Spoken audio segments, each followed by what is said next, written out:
temática, ya que iniciar la grabación. Entonces, más participantes, nuevamente un saludo cordial. Estamos llegando a la última sesión sincrónica temática de este proceso formativo y posteriormente a mi apertura, la doctora Claudia Jaimes dará las indicaciones de esta última parte.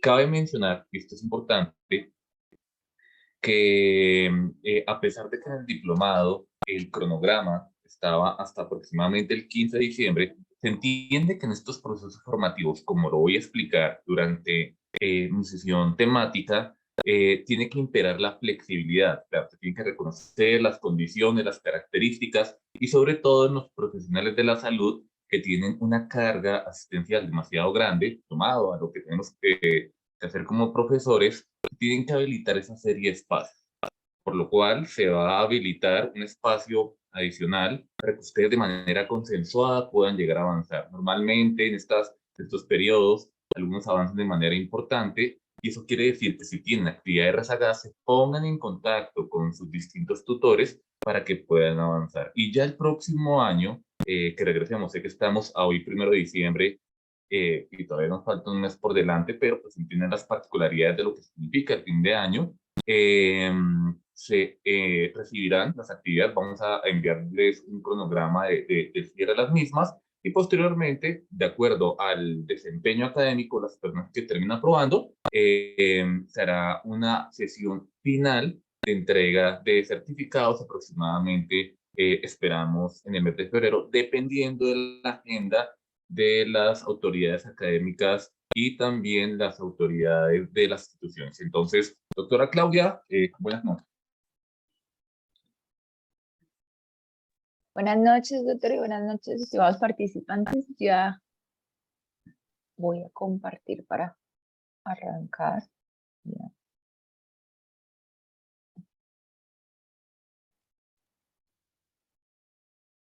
Creo que ya se está viendo. Sí, señores, está viendo. Bueno, muchas gracias. Buenas noches nuevamente a todos y muchas gracias por su puntualidad. Entonces vamos a mirar en el día de hoy como las indicaciones específicas del microciclo número 9 y el gran ciclo número 3, último ciclo de este diplomado. También vamos a ver las actividades y recursos pasados, como hemos venido haciendo en las últimas sesiones sincrónicas, un recorderis de qué sucedió en el ciclo 2. Nuevamente retomaremos microciclo número 9 para que revisemos qué actividades encuentran en este microciclo y también qué recursos van a encontrar allí en la plataforma para luego continuar con la sesión sincrónica número 5. Es la sesión sincrónica número 6, si tenemos en cuenta esa sesión sincrónica inicial donde dábamos apertura oficial al diplomado. Luego daremos un espacio de preguntas o comentarios. Entonces, con la apertura del microciclo 3, del microciclo 8, se dio apertura al ciclo 3. En la semana previa abordamos liderazgo en educación para profesionales de la salud. Actualmente nos encontramos en el microciclo 9, inducción a la educación virtual en salud, y la próxima semana daremos apertura al microciclo 10, tutorías y habilidades virtuales en ambientes de aprendizaje. Esta es la gráfica que ustedes pueden encontrar en la plataforma y que resume en qué consiste este ciclo 3. ¿Qué recomendaciones les brindamos para este ciclo? Que tengan en cuenta actividades de entrega. Entonces, del microciclo 8, la rutina de pensamiento, que pues finalizó la semana pasada. Actualmente entonces nos encontramos en la rutina, en el microciclo 9, y para esta tenemos la rutina de pensamiento. También vamos a encontrar, ya más adelante veremos como las imágenes para irnos guiando, un mensajito de alerta donde pueden encontrar las indicaciones de esa actividad final integradora, para en el microciclo 10 encontrar el espacio para subir esta actividad o esta asignación. Entonces la actividad integradora como tal, el espacio está abierto en el microciclo 10, todavía no van a encontrar el espacio para subirlo. Que sí van a encontrar desde la apertura del microciclo 8, el foro de discusión, último foro de discusión, que comprende microciclos 8, 9 y 10. ¿Cuál sería el objetivo? Que ustedes durante estas 2 semanas, la que acaba de pasar y esta que iniciaría el día, pues que inició el día 29 de noviembre y que va hasta el 5 de diciembre, se enfoquen como en responder las preguntas, y nuevamente la invitación es no solamente a responder, sino a que se generen esos espacios de discusión y de riqueza que ya hemos visto en los otros 2 foros, para que en el último microciclo, el microciclo 10, se vaya dando cierre a este foro de discusión y se puedan generar ciertas conclusiones. Y en el microciclo 10, pues la entrega de esa actividad integradora, que aquí pueden encontrar las indicaciones, si puede ser una infografía o un mapa mental. El ciclo 2, correspondientes a los microciclos 5, 6 y 7, se cerró el 20 de noviembre. Este comprendía las rutinas de pensamientos 5, 6 y 7, el foro de discusión 2 y la actividad integradora número 2. Como el doctor Erwin dijo al inicio de la sesión sincrónica, siempre abiertos a llegar a acuerdos con su tutor y concertar si han tenido dificultades en hacer las entregas, nuevas fechas de entrega o de diseñar nuevos planes y un cronograma especial particular para aquellas personas que todavía no se han podido poner al día. El ciclo 3, entonces, nos encontramos actualmente en el microciclo 9. Este va del 29 de noviembre al 5 de diciembre. El 5 de diciembre haremos apertura ya al último microciclo, el 10, para dar cierre como tal al diplomado aproximadamente el 15 de diciembre. Como el doctor Hernández les decía, está pendiente una sesión sincrónica final con aquellas personas que aprueben el diplomado. Esto depende mucho de las fechas que se puedan concertar con los sitios de práctica, como lo escucharon, y creemos que hacia finales de enero o mediados de febrero, inicios mediados de febrero, ya podríamos estar haciendo esta sesión sincrónica final con aquellas personas que aprueben. El microciclo 9 entonces corresponde a inducción a la educación virtual en salud. Esto es lo que ustedes van a poder encontrar en la plataforma, la presentación del módulo, los resultados previstos de aprendizaje, el itinerario de aprendizaje, el vínculo para acceder al recurso digital de aprendizaje.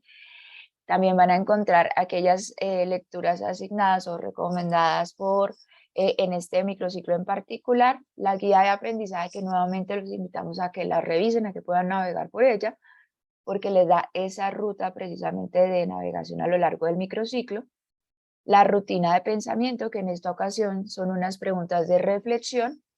El foro de discusión, que veníamos trabajando desde el microciclo 8, entonces van a encontrar las mismas preguntas que vieron en el microciclo 8 y en aquellos grupos donde ya se han generado discusiones o respuestas a las mismas, pues la invitación nuevamente es a que ustedes lean lo aportado entre uno y otro compañero y puedan dar respuesta a esas preguntas o comentarios que se generan allí.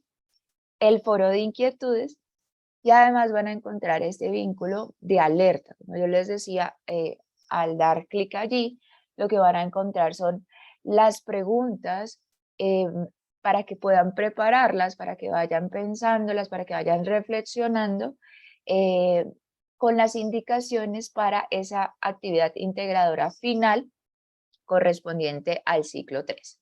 También van a poder encontrar un listado de las referencias utilizadas para el desarrollo de este microciclo. El día de hoy entonces estamos con el doctor Erwin Hernández, quien es el experto que nos va a acompañar con ambientes virtuales de aprendizaje. Y antes de darle paso al doctor Erwin, pues quisiera saber si hay alguna pregunta en particular.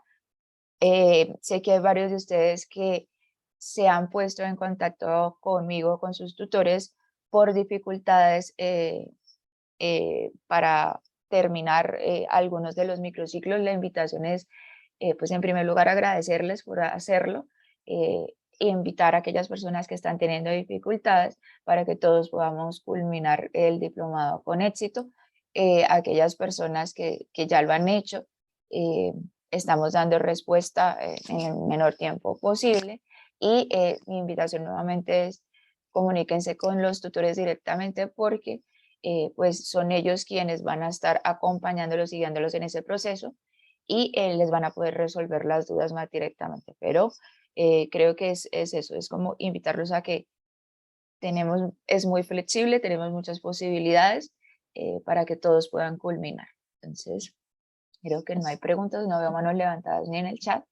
Doctor Erwin, adelante. Bien, gracias, doctora Claudia. Entonces, ¿quieres dejar de compartir pantalla? Sí, señor. Entonces, con eso iniciamos. Y ya voy a compartir la mía. Disculpen un momento. Compartir. Bueno, ¿me confirman que la están viendo? ¿Mi pantalla? Sí, señor. Listo, ya me dije que sí.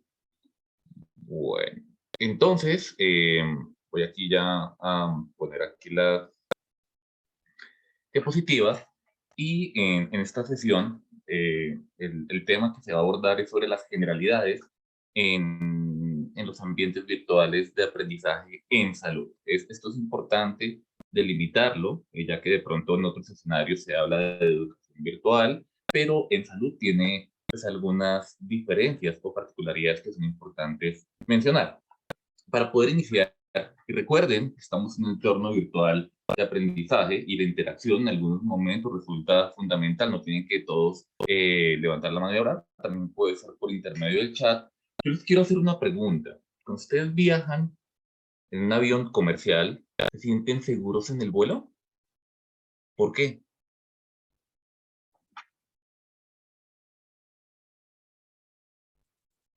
Bueno, una pregunta, bueno, si han viajado, entonces, ¿y quiénes han viajado? Contesten en el chat, me siento seguro por esto, no me siento seguro. ¿Qué es lo que permite determinar esa seguridad cuando uno viaja en un avión?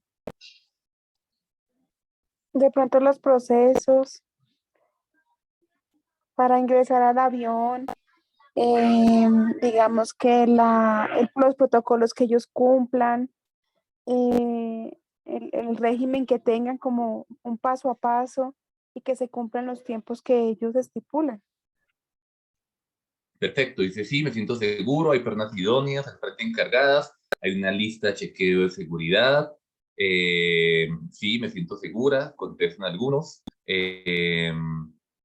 Pues, en general, es cierto, uno en un avión comercial particularmente se puede llegar a sentir seguro, las indicaciones, los protocolos, nosotros confiamos en ese piloto, confiamos en esa persona que pues nos va a llevar a un destino final. Martín, adelante.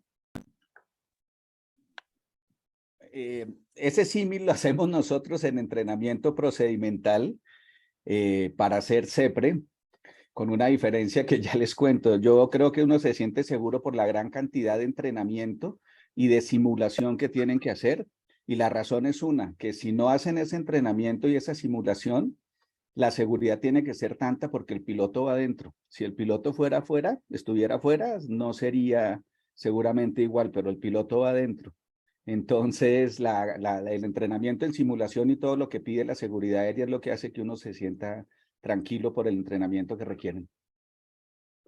Martín, le agradezco su comentario, es un comentario absolutamente pertinente y, digámoslo, desde el punto de vista, no sé, conocen, algunos ya han mencionado por algunas características, las horas de vuelo, la responsabilidad, los protocolos, las condiciones laborales. Ustedes saben que ellos no pueden tener una sobrecarga porque pues eso tiene implicaciones. En nuestro caso particular, eso se puede equiparar a elementos de seguridad del paciente. Y como lo dice, es cierto, el piloto también va en ese proceso y es equiparable perfectamente a las ciencias de la salud. Entonces, un detalle interesante es que dentro del proceso de revisión, esta es la dinámica o este es el proceso que eventualmente tienen los pilotos en Colombia. Estos son los sacados de la Aerocivil y de IATA 2013, en donde tienen que por lo menos cumplir 7 pasos. 7 pasos, y digamos que los pasos son sistemáticos y no es un proceso tomado a la ligera, es un proceso pues, que tiene sus pues, características y particularidades. Se inicia con una formación en tierra, de forma teórica, como digo, es equivalente. Luego se hace un entrenamiento de vuelo pre-solo, luego el primer vuelo solo, claro, como no le vamos a mandar a nadie y no vamos a exponer la vida de las personas. Luego se hace un entrenamiento de instrumentos, luego se pasa a un simulador, tienen un proceso, vuelo nocturno y un vuelo en ruta, y unas horas determinadas. Y, por ejemplo, Avianca e IATA recomiendan el entrenamiento basado en la evidencia que determina que el cumplimiento de esa serie de pasos es lo que va a permitir mejorar ese proceso y desarrollo de capacidades en los pilotos. Claro, si ustedes determinan, nosotros equiparamos en el entrenamiento de nosotros, determinamos un número y una lista de chequeo, es equiparable. Tienen que aprender una serie de características, tienen que cumplir un número de horas, número de procedimientos, y recordemos que eso ya no está inventado, está determinado en distintos referentes, pero una pregunta de llegar a este proceso formativo final, ¿realmente lo hacemos de esa forma tan sistemática? Ambas profesiones, guardando las proporciones, tienen la responsabilidad de la vida de las personas. Es otro elemento que también es interesante. Entonces, desde el otro punto, esta es la imagen de un simulador. Para quienes no lo conocían, esta es el simulador más como se utiliza. Así es como se ve al interior de la pantalla. Y el simulador se utiliza, pues, como les digo, guardando las proporciones, equiparando o simulando particularmente las condiciones en las cuales pues, se va a terminar dando un vuelo, tanto de manera normal como en algunas eventualidades. Entonces, con base en lo anterior, y una de las preguntas interesantes, ¿ustedes recuerdan al comienzo del año, cuando ocurrió el desprendimiento del tren delantero de un avión de la TAM en Medellín? Yo les puedo asegurar que este piloto en su vida había tenido una exposición real a ese tipo de eventos, porque pues no había estado preparado, pero en el proceso de simulación particularmente se calculó la posibilidad de distintos escenarios de qué era lo que tenía que hacer. Expertos en aeronáutica determinan que esa falla del tren de aterrizaje pudo haber sido fatal. No sé por qué le quité en esa diapositiva, pero no sé por qué terminé quitándola. Entonces, bueno, para poder avanzar y después de esta introducción, después de esa sensibilización y esa ruptura del hielo que he tenido con ustedes, muestran, o la presentación de hoy se va a enfocar en 7 puntos, y estoy aquí revisando la hora para poder avanzar, porque pues la idea es que podamos tener un abordaje general que cumpla con y honre el título de la presentación. Vamos a ver lo que significa la telesalud. Es importante, antes de iniciar al hablar de esta serie de temáticas, lo que es la educación virtual en todos los tipos. Voy a dar algunos ejemplos y particularidades. Las tutorías en ambientes virtuales, un foro de discusión. Digamos que particularmente los que han estado en mi grupo, yo he estado de una manera expectante, los he estado viendo, porque particularmente, y he estado tentado a hacer comentarios, pero yo sabía que venía la sesión de hoy, y a partir de ahí hay que entender, por ejemplo, cuál es el secreto de un foro de discusión. Esto es importante para que lo tengamos, porque es un espacio académico importante que en muchas oportunidades no utilizamos, pero es fundamental. También los elementos de la web 2.5, redes sociales, identidad digital, cómo hacer, grosso modo, recursos educativos propios, y 3 reflexiones finales. Entonces, para poder iniciar, quiero avanzar con el primer tema. Entonces, en el primer tema, quiero mencionar los temas de telesalud, pues las definiciones de telesalud, la normativa colombiana, y esto hay que eventualmente entenderlo. Puede que a algunos no nos guste, pero pues hay que entender las características y qué fue lo que ocurrió en el COVID-19. El COVID-19 implicó un salto cuántico para esta modalidad de atención o de acercamiento a la población, pero también el proceso de educación médica tuvo unas características y significados que son interesantes, que vale la pena mencionar. Entonces, para poder iniciar, y no centrándome en detalles, ni leyéndola, no voy a leer las diapositivas, el término más importante que ustedes tienen que saber es que lo que está por encima de todo lo virtual en salud, lo que es lo más grande y lo que contiene a todos los términos, se conoce como e-health, cibersalud o e-salud. Es el término más grande, el cual aglomera todo lo que particularmente inclusive nosotros hacemos en la práctica, mediado por las tecnologías de información y comunicación. Y a partir de ahí, hay 6 elementos que están contenidos dentro de lo que es esa e-health. Primero, lo que es el registro médico electrónico de la historia clínica. Es importante la historia clínica pueda también permitir el análisis de datos y generar métricas pues, para la toma de decisiones, pero también llevar el registro de los pacientes. Digamos que en Colombia todavía estamos rezagados de forma comparativa con otros países en los sistemas de información. La telesalud, en donde se incluye la telemedicina, y esto también es importante, la M-Salud, que implica el aprendizaje por dispositivos móviles, pues que hoy por hoy se utilizan en distintas características. El e-learning puede ser uno de los componentes, la educación continua mediada por tecnologías de información y comunicación, y es un elemento clave que hace referencia a la estandarización e interoperabilidad. ¿Qué es la interoperabilidad? Por ejemplo, yo tengo una historia clínica del hospital X y me voy al hospital Y, sea interoperable quiere decir que sea bajo el mismo lenguaje informático, y esto permite que, pues, que no se tenga que tener distintos programas para poder ser compatible. Esto es absolutamente importante, y ese es el ejemplo de interoperabilidad de lo que ocurre entre Mac y Windows, que en algunos elementos tienden a ser interoperables, porque pues eso disminuye la probabilidad de que yo tenga que tener el mismo sistema para poder leer los mismos archivos. En ese orden de ideas, la telesalud, como les mencioné, que viene del e-health, se divide, o es la prestación de servicios de salud, pero también la educación hacia la población por intermedio de las tecnologías de información y comunicación. Y aquí la definición, grosso modo, se integraría en lo que es la telemedicina y la teleeducación. Entonces, pero pues hay autores que determinan que también podría estar la teleenfermería, porque medicalizar siempre todo. Entonces, la teleenfermería, que también ha demostrado que ha tenido beneficios importantes. Y hoy por hoy, inclusive, hay otros elementos emergentes. La telefisioterapia. Ustedes se imaginan, bueno, ¿cómo de manera? Claro que se podría hacer telefisioterapia. Esta charla hace 4 años de pronto hubiera sonado un poco de ciencia ficción y dirían, yo no le estoy creyendo al doctor Erwin, pero hoy por hoy, después de la pandemia, vimos que eventualmente, con base en la creatividad, habían cosas que uno se imaginaba que no se iban a poder hacer. Y entonces, dentro de ese orden de ideas, esta es una gráfica, acabo de salir un artículo que recopila lo que ocurrió en la pandemia, la importancia de la telesalud, salió hace 15 días, en donde está esta gráfica, en donde pues voy a recapitular lo que acabo de mencionar: e-health, telesalud, teleasistencia, M-salud, telemedicina, teleeducación. La telemedicina es algo de verdad pues muy grande, y así es como están concebidos los elementos conceptuales.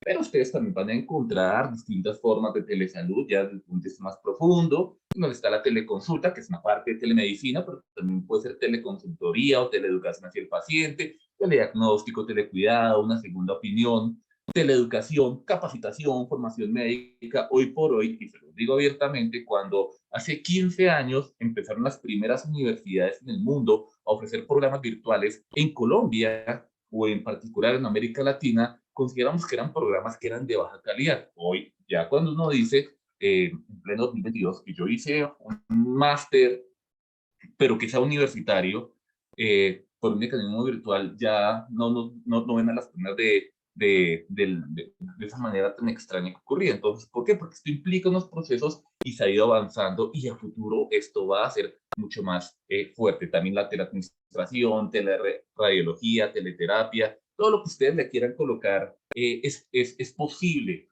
y todo pues va a limitar dependiendo pues del ámbito de actuación al cual ustedes quieren avanzar. Esto porque es importante en un diplomado de educación, para poder entender los elementos conceptuales, pero también porque ese va a ser otra forma de prestar los servicios, y esto va también a llevarnos a cambiar la forma de interactuar con los pacientes, pero también con nuestros eventuales estudiantes. Eso va a ser un nuevo mecanismo que vamos a tener que eventualmente aprender.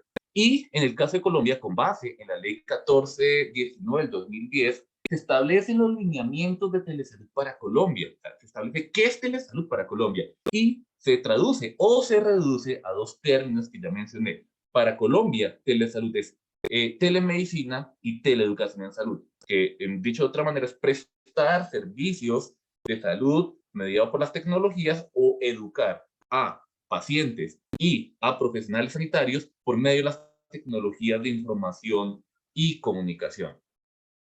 Posteriormente, y este es un detalle interesante, que es la resolución 2654 de 2019, un año exactamente antes de la pandemia, inclusive meses antes de la pandemia, en donde se establecen los elementos del Sistema Único de Habilitación, inclusive la 3100 del 2019, del mismo año, que establece los lineamientos de habilitación que algunos hospitales los ha estresado después de la pandemia, y que no se puede implementar precisamente por la misma, establece las características y condiciones de la telesalud y la práctica de telemedicina en el país, en donde establece que para poder prestar esta serie de servicios necesitan estándares aplicables al servicio que se habilite. ¿Qué quiere decir? Que si yo voy a habilitar telesalud o telemedicina mejor, pues particularmente tengo que cumplir con las condiciones de infraestructura y tecnología para poder funcionar, pero también se requiere del talento humano entrenado en esta serie de procesos.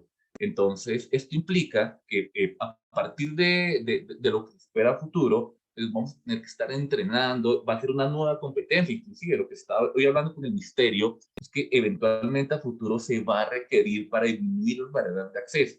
Entonces, es importante que empecemos a conocer estas dinámicas. Y eventualmente hay cosas que no requieren habilitación. Lo que no tenga o no dependa de la formulación de medicamentos no requiere habilitación, pero una teleorientación, un teleapoyo, el seguimiento de pacientes, ya inclusive puede ser por vía telefónica, mediante unos procesos estandarizados, pues no requiere habilitación, eso lo podemos hacer, pero dentro de esta resolución sí hay características que sí requieren habilitarse. Por ejemplo, la telemedicina interactiva. La telemedicina interactiva es en tiempo real, es cámara, dispositivo de audio, pues que el video pues sea razonable y yo interactúe con el paciente y pues evidentemente pues va a derivar en paraclínicos y eventualmente en tratamientos, pero también la teleexperticia, que es entre profesionales donde se le puede pedir a un especialista, eventualmente, también el apoyo en cuanto a la interpretación de algunos elementos. Aquí se tiene que registrar y tiene que seguir su debido proceso, si lo podemos llamar así, pues para garantizar la cadena de custodia, la historia clínica y todo lo que significa. Por eso la prescripción dentro de la modalidad de telemedicina es un componente que termina siendo importante. También se establecen lo que son las condiciones éticas, el consentimiento informado, todo lo que ustedes se puedan imaginar. Pero en la pandemia, porque particularmente a pesar de que Colombia iba avanzando, iba incursionando, el decreto 538, que fue derogado el 30 de junio de este año, en el cual oficialmente ha finalizado la emergencia sanitaria, seguimos eventualmente en pandemia, como saludista, pues se hizo una flexibilización, y esto era lo más lógico, lo más razonable, para prestar servicios en cosas que normalmente no está habilitado, entre ellas telemedicina. Y un detalle interesante, y yo sé que a ustedes les pasó, inclusive con sus residentes, pues su consulta particular, que ustedes empezaron a utilizar distintos mecanismos, claro, de forma indiscriminada y aprovechando de pronto por el desconocimiento. Algunos proveedores de la medicina le decían a ustedes que si no estaban habilitados o no lo hacían con un proveedor, no lo podían hacer. Situación que era evidentemente completamente falsa, porque la normativa no establecía eso. Inclusive decía que un dispositivo, inclusive WhatsApp, con audio y con video, se podía llegar a hacer. Claro, usted me va a decir, pero WhatsApp, eso reduce el profesionalismo y la capacidad que yo tengo que establecer con un paciente, pero pensemos en el que está en el otro lado y la posibilidad que tenemos de conexión. Nadie estaba preparado para la pandemia y eso significó un incremento en las barreras de acceso. Pero como yo mencioné, esta emergencia sanitaria pues hizo o aceleró la incorporación de las tecnologías de información y comunicación a la salud. O sea, nos tocó adaptarnos al proceso en dinámicas de telemedicina y teleeducación en salud. Y esto, en cierta medida, a pesar de todo lo que nos ocurrió en la pandemia y este que fue un sector demasiado golpeado, pues también hay que mirar los elementos favorables. Yo no sé si, pues en mi caso particular, mi conexión, mi velocidad de internet, mis dispositivos tecnológicos en mi casa se actualizaron y mejoraron para poder responder a mi ámbito profesional. E incluso en algunos sectores la velocidad y la diversidad de proveedores, el tema de la conexión se incrementó, pero esto todavía no ocurre en el país y sabemos el escándalo que terminó ocurriendo. O sea, todavía tenemos unas deudas importantes en la Colombia olvidada.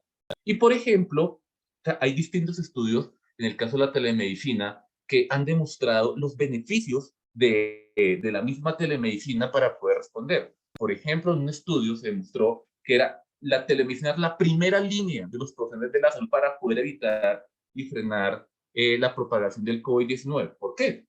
Porque si yo garantizo que las personas se queden en su casa y garantizo y lo sigo atendiendo, porque es que la pandemia no era solo COVID-19, sino había otras condiciones crónicas que debíamos seguir atendiendo, pues garantizar que las personas no se movilizaran al hospital. Recuerden que el hospital es un entorno de riesgo. Y para eso los servicios por teléfono o videoconferencia, como ocurrió en España, también ayudó particularmente porque la telemedicina es muy útil sobre todo en las enfermedades crónicas, pero también focalizaba los recursos a los casos más urgentes. Pero también en distintos países del mundo que se utilizó la telemedicina, por ejemplo, en Estados Unidos, Japón y Europa, porque es que no estamos hablando solo de Colombia, determinaron que había que incorporar procesos de telemedicina. O sea, fue una directriz que fue muy importante. En China, por ejemplo, que utilizan tecnología 5G, hubo un convenio entre el principal proveedor de esta tecnología y el Hospital Occidental para empezar a incursionar. Y eso también significó un avance importante. En Singapur también se estableció un sistema de georreferencia, de sistema de seguimiento satelital. En Corea del Sur, que no creían en telemedicina, llega la pandemia y dijeron, hay que empezar a liderar el proceso porque tenemos que adaptarnos a la nueva situación. Y en España, bajo el modelo de atención primaria en salud, fue una prioridad establecer la dinámica. Pero esto no implica una inversión de recursos, no digamos mentiras. Entonces, por ejemplo, en Australia le invirtieron 68 millones de dólares para consultas gratuitas sobre la información de COVID-19 y 454 millones de dólares para desarrollar un modelo de telesalud que a la fecha ya está establecido y ya está consolidado. En Reino Unido, 10 millones de dólares para apoyar consultas rurales y Estados Unidos, 200 millones de dólares. Pero un detalle interesante es que en Estados Unidos, si hablamos de un país de primer mundo, las consultas eran por Skype o por FaceTime. No, o sea, digamos que ellos no utilizan tanto WhatsApp, pero los médicos o los servicios lo utilizaban de esta manera porque no había forma, no había dispositivos tecnológicos y proveedores suficientes. Entonces, si aquí lo hacíamos por WhatsApp, en Estados Unidos lo estaban haciendo por Skype, que Skype ya no se utiliza el día de hoy, utilizamos Zoom, o por FaceTime. Entonces, para mirar cómo ha sido ese cambio tecnológico de lo que ha ocurrido. Pero también en la teleeducación, y esto también ha sido un elemento emergente que yo sé que a ustedes les ha tocado, también nos tocó empezar a aprender de forma acelerada a utilizar este tipo de plataformas. Como les estaba diciendo,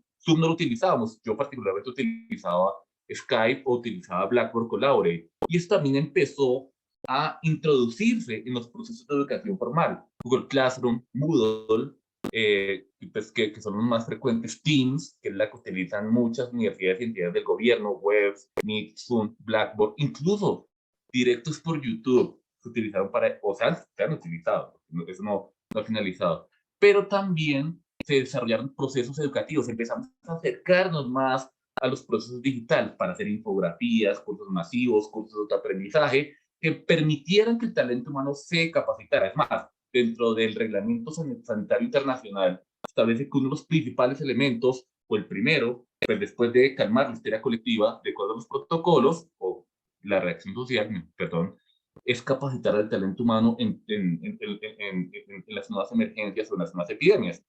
Entonces, como hacen lo anterior, pues las tecnologías de información y comunicación cumplían un rol predominante y supremamente importante. En el caso de Colombia, y si ustedes no lo han identificado, como ustedes saben que yo soy el coordinador de este campus, el Campus Virtual de Salud Pública de la Organización Panamericana de la Salud desarrolló 15 cursos de autoaprendizaje en distintos idiomas y capacitó, digamos que este dato es desactualizado, a 100.000 profesionales sanitarios en elementos de COVID-19, protección, vacunación, salud mental, desde un punto de vista general, con una herencia altísima, pero también empezaron a meter otros cursos y también las pruebas empezaron a formarse y esto permitió, en el caso colombiano, que nos empezáramos a formar, destacando que estos cursos son gratuitos y son certificables y están desarrollados con un alto estándar de calidad.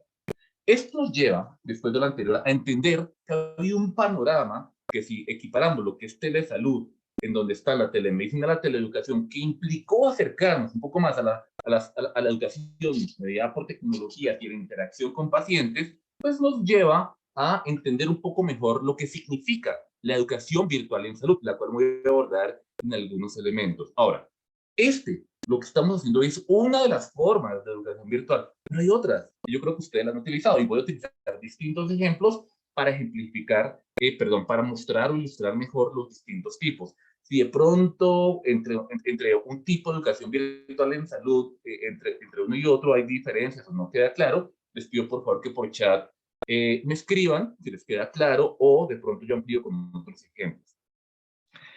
Entonces, el tema de educación virtual en salud, no es, como les mencioné, no es un tema nuevo, no es un tema emergente, es un tema que ya lleva por lo menos unos 20 años en desarrollo, sino más. Y esto empieza a responder a los cambios inherentes de la sociedad y a la degeneración de la información. Y esto empieza desde el punto de vista de esta sociedad de información a generar en las personas, no solo en el talento humano en salud, nuevas oportunidades para aprender a distancia, es que el desplazamiento, algunos, digamos, consideran que aprender presencialmente es mejor que lo virtual. No lo sé, cuando revisen el módulo, hay un artículo muy interesante, una revisión Cochrane que hace una revisión y determina de forma estadísticamente significativa si sí o si no, en colaboración y durante toda la vida. Entonces empiezan a aparecer nuevas necesidades. Hoy por ejemplo, movilizarse en Bogotá de un lado al otro nos puede llevar 2 horas. En cambio, si yo los hubiera citado hoy presencialmente, posiblemente todos no podrían llegar, pero hoy desde sus dispositivos, de sus casas o desde sus consultorios están viendo esta sesión. Entonces también me permite disminuir las barreras geográficas. En colaboración, esto es clave. Las personas no aprenden solas, tienen que aprender del otro, que es lo que les decía la doctora Claudia de los foros de aprendizaje. Es un imperativo importante la educación virtual y durante toda la vida. Esto me permite, porque pues eventualmente cuando uno está en una etapa escolar y adolescente, pues uno está ávido de conocimiento y puede aprender y resistir, y de pronto después la residencia o una especialización, pero ya cuando uno va avanzando a lo largo del tiempo, pues por las actividades laborales familiares, pues no queda tan sencillo, pero esto se abre como una posibilidad. Y esto también implica una reorientación en las tendencias educativas, porque esto cambia los paradigmas tradicionales. La educación virtual cambia, en donde se establecen ya unos mecanismos pedagógicos ya convencionales, estos los cambian, genera una reexpresión del currículo, claro, estos procesos no son sencillos, cambian los roles educativos. Cuando ustedes veían al doctor Restrepo y al doctor Lanz cuando mencionaban ese cambio de, por ejemplo, el doctor Restrepo, de ese profesor dominante y en muchos casos maltratador, la educación virtual en el mismo sentido, también desconoce o limita ese tipo de relación. Yo aquí no tengo que entrar a maltratar, aquí somos dos actores, uno es el que está facilitando y otro es el que eventualmente va a aprender, pero yo también puedo también aprender del estudiante, y eso implica un vínculo y un desarrollo que es diferente a los procesos presenciales, que en los procesos presenciales también debería ser de esa manera, pero también me permite generar ofertas flexibles, pertinentes y de mayor cobertura. Y el estudiante también puede fortalecer sus competencias para el trabajo, logra aprendizajes significativos e incorpora de forma eficiente las tecnologías de información y comunicación. Estos modelos educativos innovadores de lo que es la educación virtual fomenta distintos momentos de interacción entre las personas, los cuales se pueden conocer como momentos sincrónicos, que son en tiempo real. Lo que estamos haciendo es un encuentro sincrónico, o encuentros asincrónicos, que es en tiempo definido. La literatura establece que la combinación entre los dos es más efectiva y eficiente, porque no todos se pueden conectar. Entonces, el que no se pueda conectar, después ver la grabación tiene pues alguna limitación, aunque sigue siendo eficiente, pero la combinación con encuentros asincrónicos en tiempo diferido permite que después de que yo avance en mis actividades cotidianas, pueda dedicar un tiempo para poder avanzar, y soy gestor de mi tiempo y, dicho de otra manera, gestor del aprendizaje. Esto también me lleva a momentos más intuitivos. Esto es intuitivo, ¿no? O sea, el manejo de la tecnología no tiene que ser complejo y más inmersivo. Esto permite, diseñado adecuadamente, avanzar hacia el estudiante. Un detalle importante, y esto lo tengo que mencionar, es que en la pandemia, algunos, y ustedes no juicios de valor, pensamos que subir las presentaciones de PowerPoint que hacía de manera presencial y replicar lo que hacía de manera presencial era educación virtual. No, eso no es educación virtual, es simplemente el traslado de un mecanismo presencial hacia la virtualidad. Esto hay que decirlo. ¿Tienen problemas de señal o me escuchan bien? Yo mencioné lo anterior. ¿Me escuchan bien? Escúchenme. Sí, señor. Creo que es John Ok, el que presenta problemas. claro. Es que eso me preocupa porque... Muy bien. Entonces, en este sentido, el profesor ya cambia su rol de profesor y se convierte en un tutor. Y la principal preocupación del tutor en la educación virtual, que debería ser también en la presencial, es facilitar el proceso de aprendizaje. Es más importante aprender que enseñar. Este es un principio de la educación virtual. Y el profesor ya cambia ese rol de profesor, como decía el doctor Restrepo, aquí arriba y el resto mortales, aquí abajo, y cambia como un rol de asesor y facilitador. Esto es importante porque tú vas a facilitar ese proceso de enseñanza y de aprendizaje. Tú vas a llevarlos, pero tú no vas a revelar la verdad, no le vas a dar conocimientos, sino lo vas a mediar para que él los adquiera. Esto es importante, es un paradigma fundamental. Y los estudiantes se convierten en agentes de cambio. Esto inclusive implica un cambio en el estudiante. También nos dimos cuenta que los estudiantes no estaban preparados para la pandemia, no eran nativos digitales como se creía. Porque algunos dijeron, no, el estudiante va a llevar años, no, tampoco, son nativos de redes sociales. Esta también es una diferencia importante a la hora de interpretar cuál es el estudiante al cual yo me estoy enfrentando el día de hoy. Es más, el estudiante de hoy no sabe escribir. Cuando yo lo llevo a escribir o a argumentar, no sabe escribir, no sabe argumentar, porque inclusive en la escritura con emoticons ya pierde algunas dinámicas que son propias del proceso científico y académico. Y la educación virtual está orientada a fortalecerlo. Pero el estudiante con un adecuado proceso se puede convertir en un agente de cambio. Y esto nos lleva, después de esta introducción, a determinar que la educación virtual es de la educación precisamente, entiende de la luz mediada por las tecnologías, y a la fecha, porque esta diapositiva puede cambiar, pues las tecnologías son tan inmersivas y tan rápidas que esto pues está en constante cambio. A la fecha hay de 6 tipos.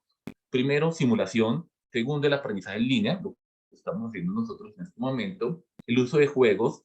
Yo ayer estaba en un curso de gamificación, que es como se conoce, y estaba cuestionando cómo hacer gamificación en salud pública, y después de conversar con el facilitador de ese curso, logramos encontrar un proceso intermedio y dijimos, claro, es posible en salud pública hacer gamificación y hacer simulación y también es posible, mira, cómo hacer simulación en salud pública. Yo ahorita les menciono realidad virtual, realidad aumentada, son dos cosas diferentes, se tienden a comparar, inclusive hay proveedores que confunden la realidad virtual con la realidad aumentada y la inteligencia artificial. Un detalle interesante, yo la semana pasada estaba en el Hospital Italiano de Buenos Aires y siempre que voy a la universidad, lo primero que le muestran a uno en las facultades de medicina es el laboratorio de simulación. Es un mecanismo que es muy eficiente porque expone de forma simulada y en un ambiente controlado antes de la exposición real a paciente, a los estudiantes, a una serie de pruebas, pues pueden ser pruebas clínicas, para que él pues, se entrene, como ocurrió en el caso de los pilotos, y pueda avanzar. Entonces, a partir de ahí se amplifican las experiencias y él puede practicarlo muchas veces, porque pues que lo practique en el simulador, no en paciente, para poder desarrollar y consolidar sus competencias. Pero un detalle importante, y es una aclaración fundamental, porque como les menciono, lo que primero le muestran a uno cuando otras universidades el laboratorio de simulación, es que la simulación no solo sea en laboratorio de simulación. Yo puedo simular otros entornos, como decía en salud pública, yo puedo simular el contacto con los pacientes, yo puedo simular, por ejemplo, actividades de vigilancia epidemiológica, yo puedo simular distintos escenarios. Entonces, la simulación no la hace un laboratorio, la simulación hace esas actividades antes de la exposición de un entorno real. Esto es importante tenerlo en cuenta, porque siempre que pensamos en simulación, pensamos en laboratorio. Luego está el aprendizaje en línea online. Me acuerdo de un comercial y es el aprendizaje por el intermedio de plataformas educativas, y hay distintos tipos. Está el e-learning, cuando es 100% virtual, incluso sin sesiones sincrónicas, porque las sesiones sincrónicas tienen un componente, porque hoy por hoy las sesiones sincrónicas, lo que estamos haciendo, es equivalente a un espacio presencial. ¿Qué diferencia habría de hacer una sesión presencial a hacer una sesión sincrónica? En la práctica, ninguna, porque todos estamos conectados y, pues, y por un tiempo, que inclusive puede tener una carga cognitiva amplia, pues está escuchando una sesión, que eso puede ocurrir en una clase. Y eso sería el B-Learning, que es la exposición o la combinación entre lo presencial y lo virtual. Lo presencial o lo remoto no puede ser mayor al 20%, porque lo más importante es lo virtual. Este diplomado es B-Learning, para hacer esa aclaración. El M-Learning es por el uso de dispositivos móviles o de mensajería que se utiliza para poder aprender. Esto, por ejemplo, se utiliza mucho en zonas vulnerables de difícil acceso, donde, por ejemplo, la conexión sincrónica o la interacción con el tutor, en el caso del e-learning, no es posible. Los MOOCs, que son cursos masivos abiertos en línea, eso es lo que traducen Massive Open Online Course, o cursos de autoaprendizaje que también existen, son otra forma.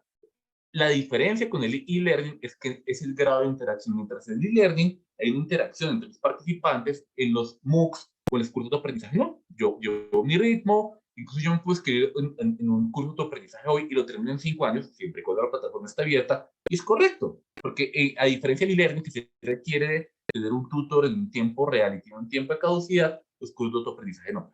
Pero hay una diferencia grande. Mientras un diplomado puede ser en B-Learning o en e-Learning por la cantidad horaria que tiene, un curso de autoaprendizaje no debería ser mayor a unas 60, máximo unas 70 horas, porque pues, eso es impasable y digamos que rompe algunas estructuras pedagógicas, aunque he visto diplomados de autoaprendizaje de 144, pero bueno.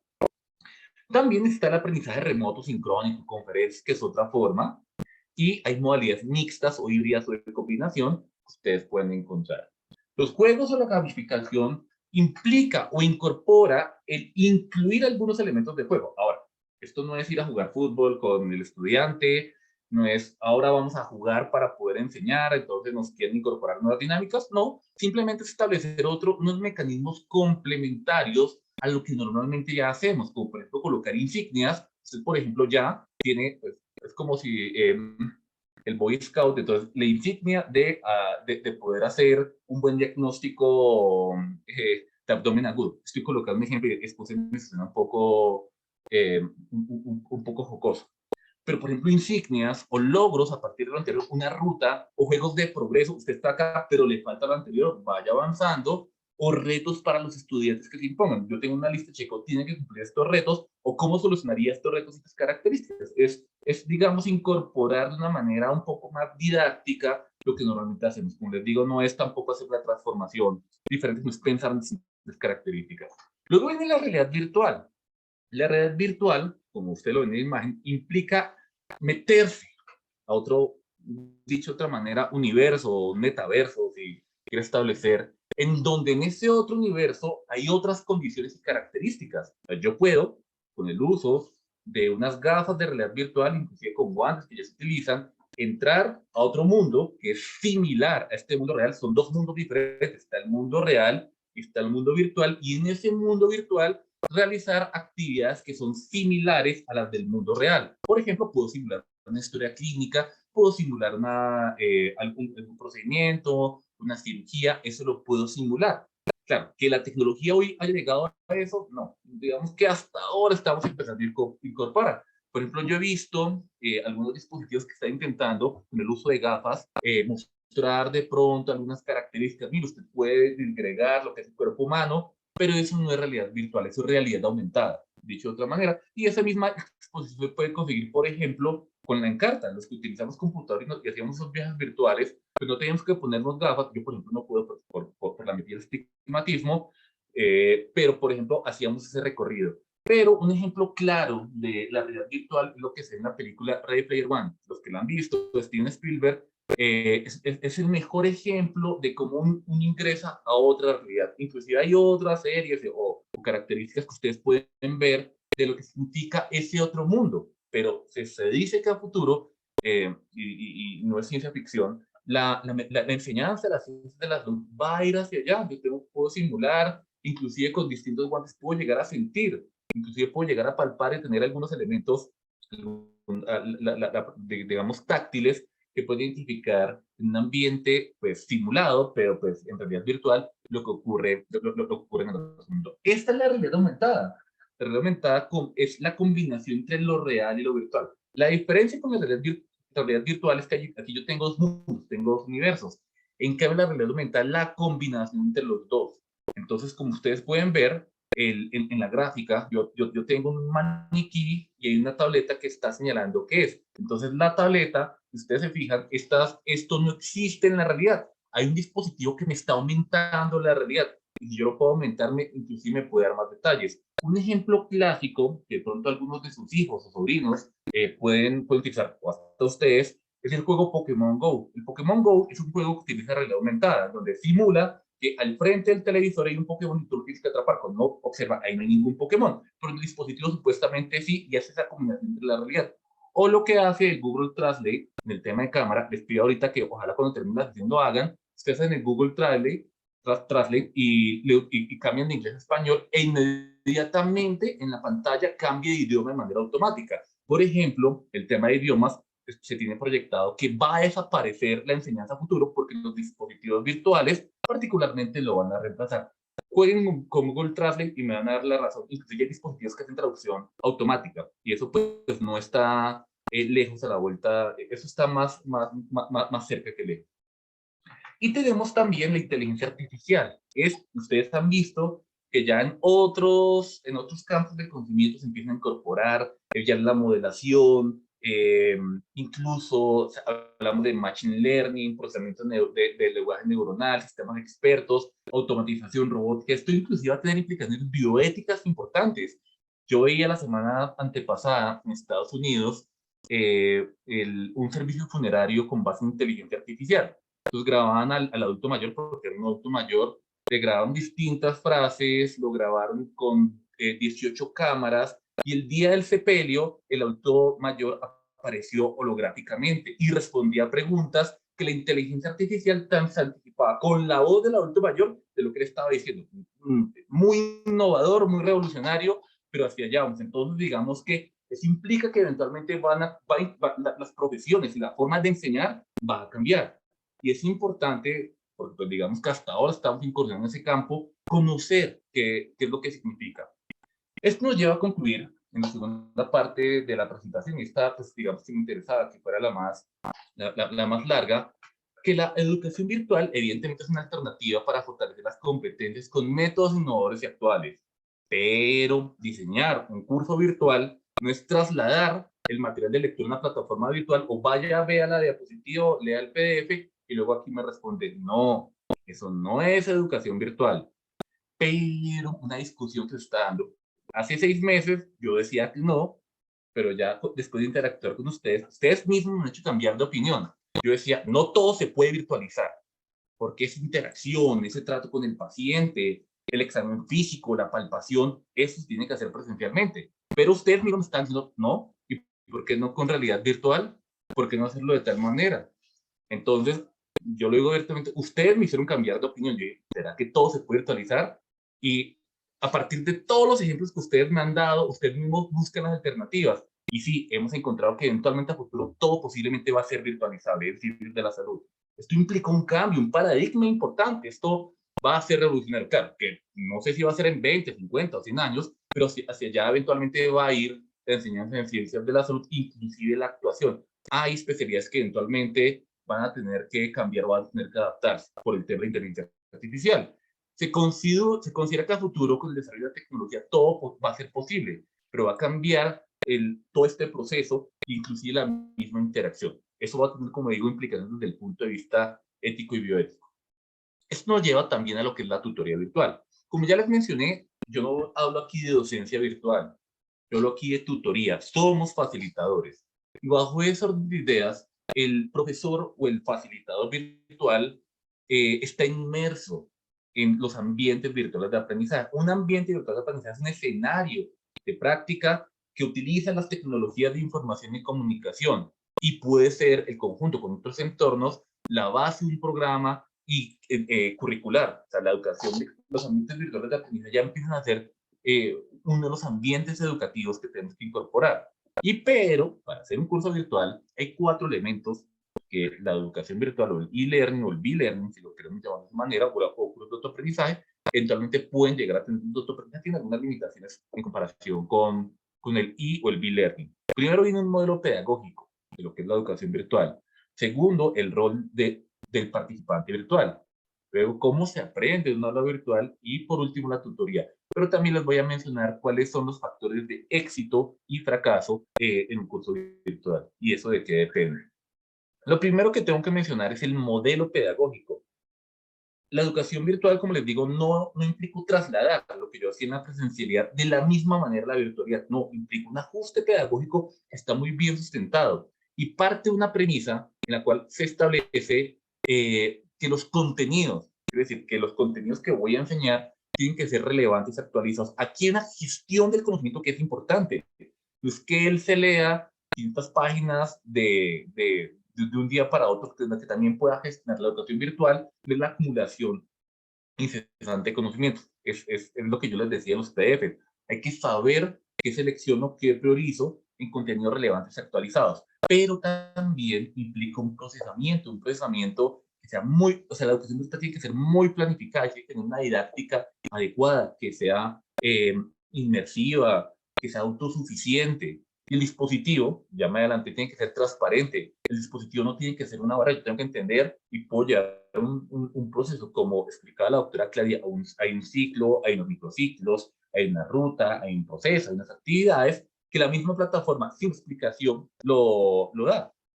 Y asimismo la tutoría virtual, lo que hacemos, lo que ustedes eventualmente van a hacer, tiene que ser facilitadora, pero también flexible. La flexibilidad es un componente importante, es clave, porque hay que reconocer que la persona que está atrás del computador tiene unas condiciones laborales, familiares y personales que no implican que va a estar dedicada en exclusiva. Y hay que reconocer que hay veces sí, pero hay veces que no. Y eso no implica que si de pronto yo hice un curso en 2 meses, pero el otro lo hizo en 5, pues no lo hizo porque no supiera, sino porque tiene condiciones que no le permitieron avanzar. Y hay que tener buena fe en este proceso. Pero el participante, ustedes y van a ser sus estudiantes, tienen nuevas necesidades de aprender. Pero también cómo, y aquí es lo que estamos viendo, cómo va a haber un aporte de cómo las tecnologías las podemos utilizar y cómo empezamos a utilizar esta serie de tecnologías para responder las nuevas características de empleo. Pero viene un tema importante, que es el nivel de alfabetización digital. Hay una brecha grandísima, y esto lo demostró la pandemia. Creíamos que las nuevas generaciones eran muy avanzados y no saben escribir, no saben utilizar dispositivos, todavía les cuesta, y ellos eran los primeros que estaban pidiendo la presencialidad. Por otros componentes sociales y comportamentales, pues son absolutamente lógicos. Pero también es importante conocer ese nivel de alfabetización digital para disminuir la brecha. Yo no puedo empezar un curso avanzado si no conozco ese nivel. Por eso el primer módulo es un módulo de alfabetización básica para conocer las herramientas. Y eso constantemente pues, lo tenemos. Luego viene el aprendizaje.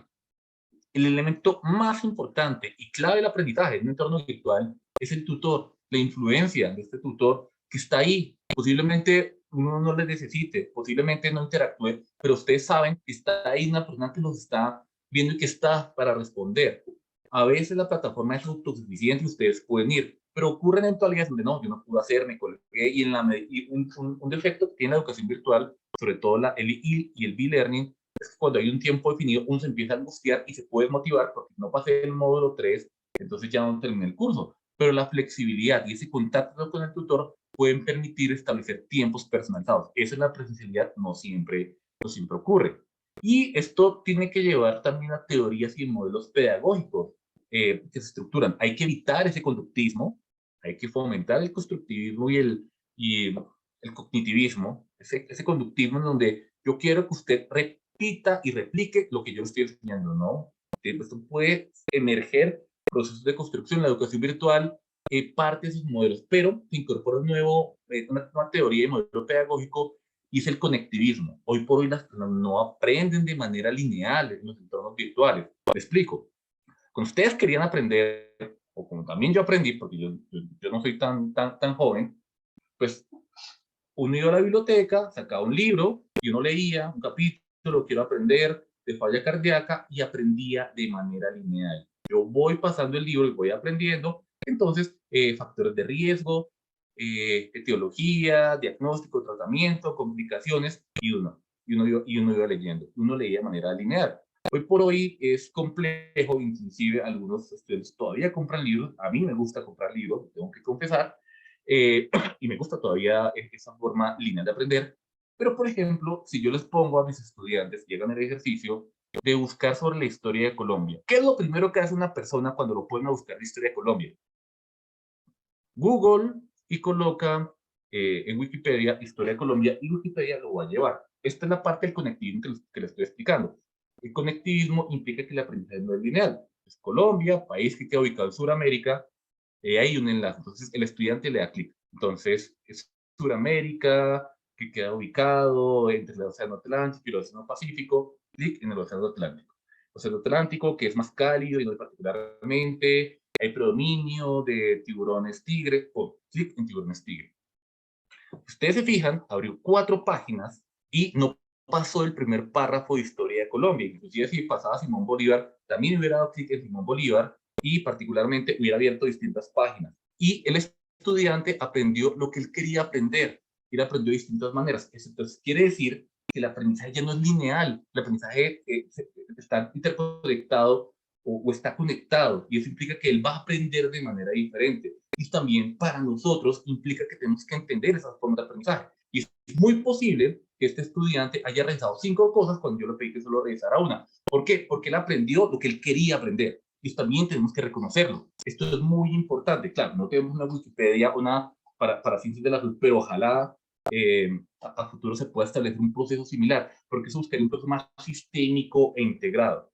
Y en un entorno virtual, un elemento importante es que hay actividades transferenciales. Hay que reconocer el contexto, hay que reconocer quiénes son los que están atrás del computador. Si yo estoy enseñando un tema, pues tengo que reconocer quiénes están allá, reconocer sus particularidades, intentar que ustedes integren lo que están aprendiendo al entorno real, que lo puedan aplicar. Pero ¿cómo aprende uno? También lo aprenden a aprender. Primero, porque quiere. Y eventualmente hay personas que dicen, yo quiero hacer un curso de fotografía o de piano en línea, y porque quiero, estoy motivado. Y esto hay que entenderlo. O quiero aprender o hacer un diplomado de educación médica porque quiero fortalecer mis competencias académicas. Pero también se puede aprender por la instrucción, por la creación de oportunidades o porque los entornos favorecen aprendizajes significativos. Y asimismo, la enseñanza y aprendizaje en los entornos virtuales desarrolla una serie de competencias claras. Primero, hay que leer.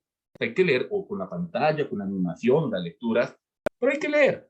Pero también hay que escribir. Y por ejemplo, es una competencia que en la presencialidad muchas veces no se fortalece, pero en los entornos virtuales hay una competencia de escritura. Pero también hay que utilizar pensamiento científico. Esto también es importante, poder soportar lo que estoy argumentando, pero con una referencia particular. Y esto también es clave, eso es una referencia fundamental.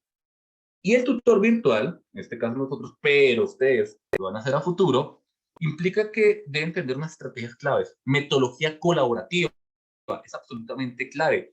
Y esa metodología colaborativa viene del diseño, pero tiene que tener algunas actividades. Tiene que saber del tema, pero también tiene que saber del uso de la tecnología. O sea, hay que saber manejar la tecnología. Y en la pandemia, pues sabíamos del tema, pero no todos sabían de la tecnología.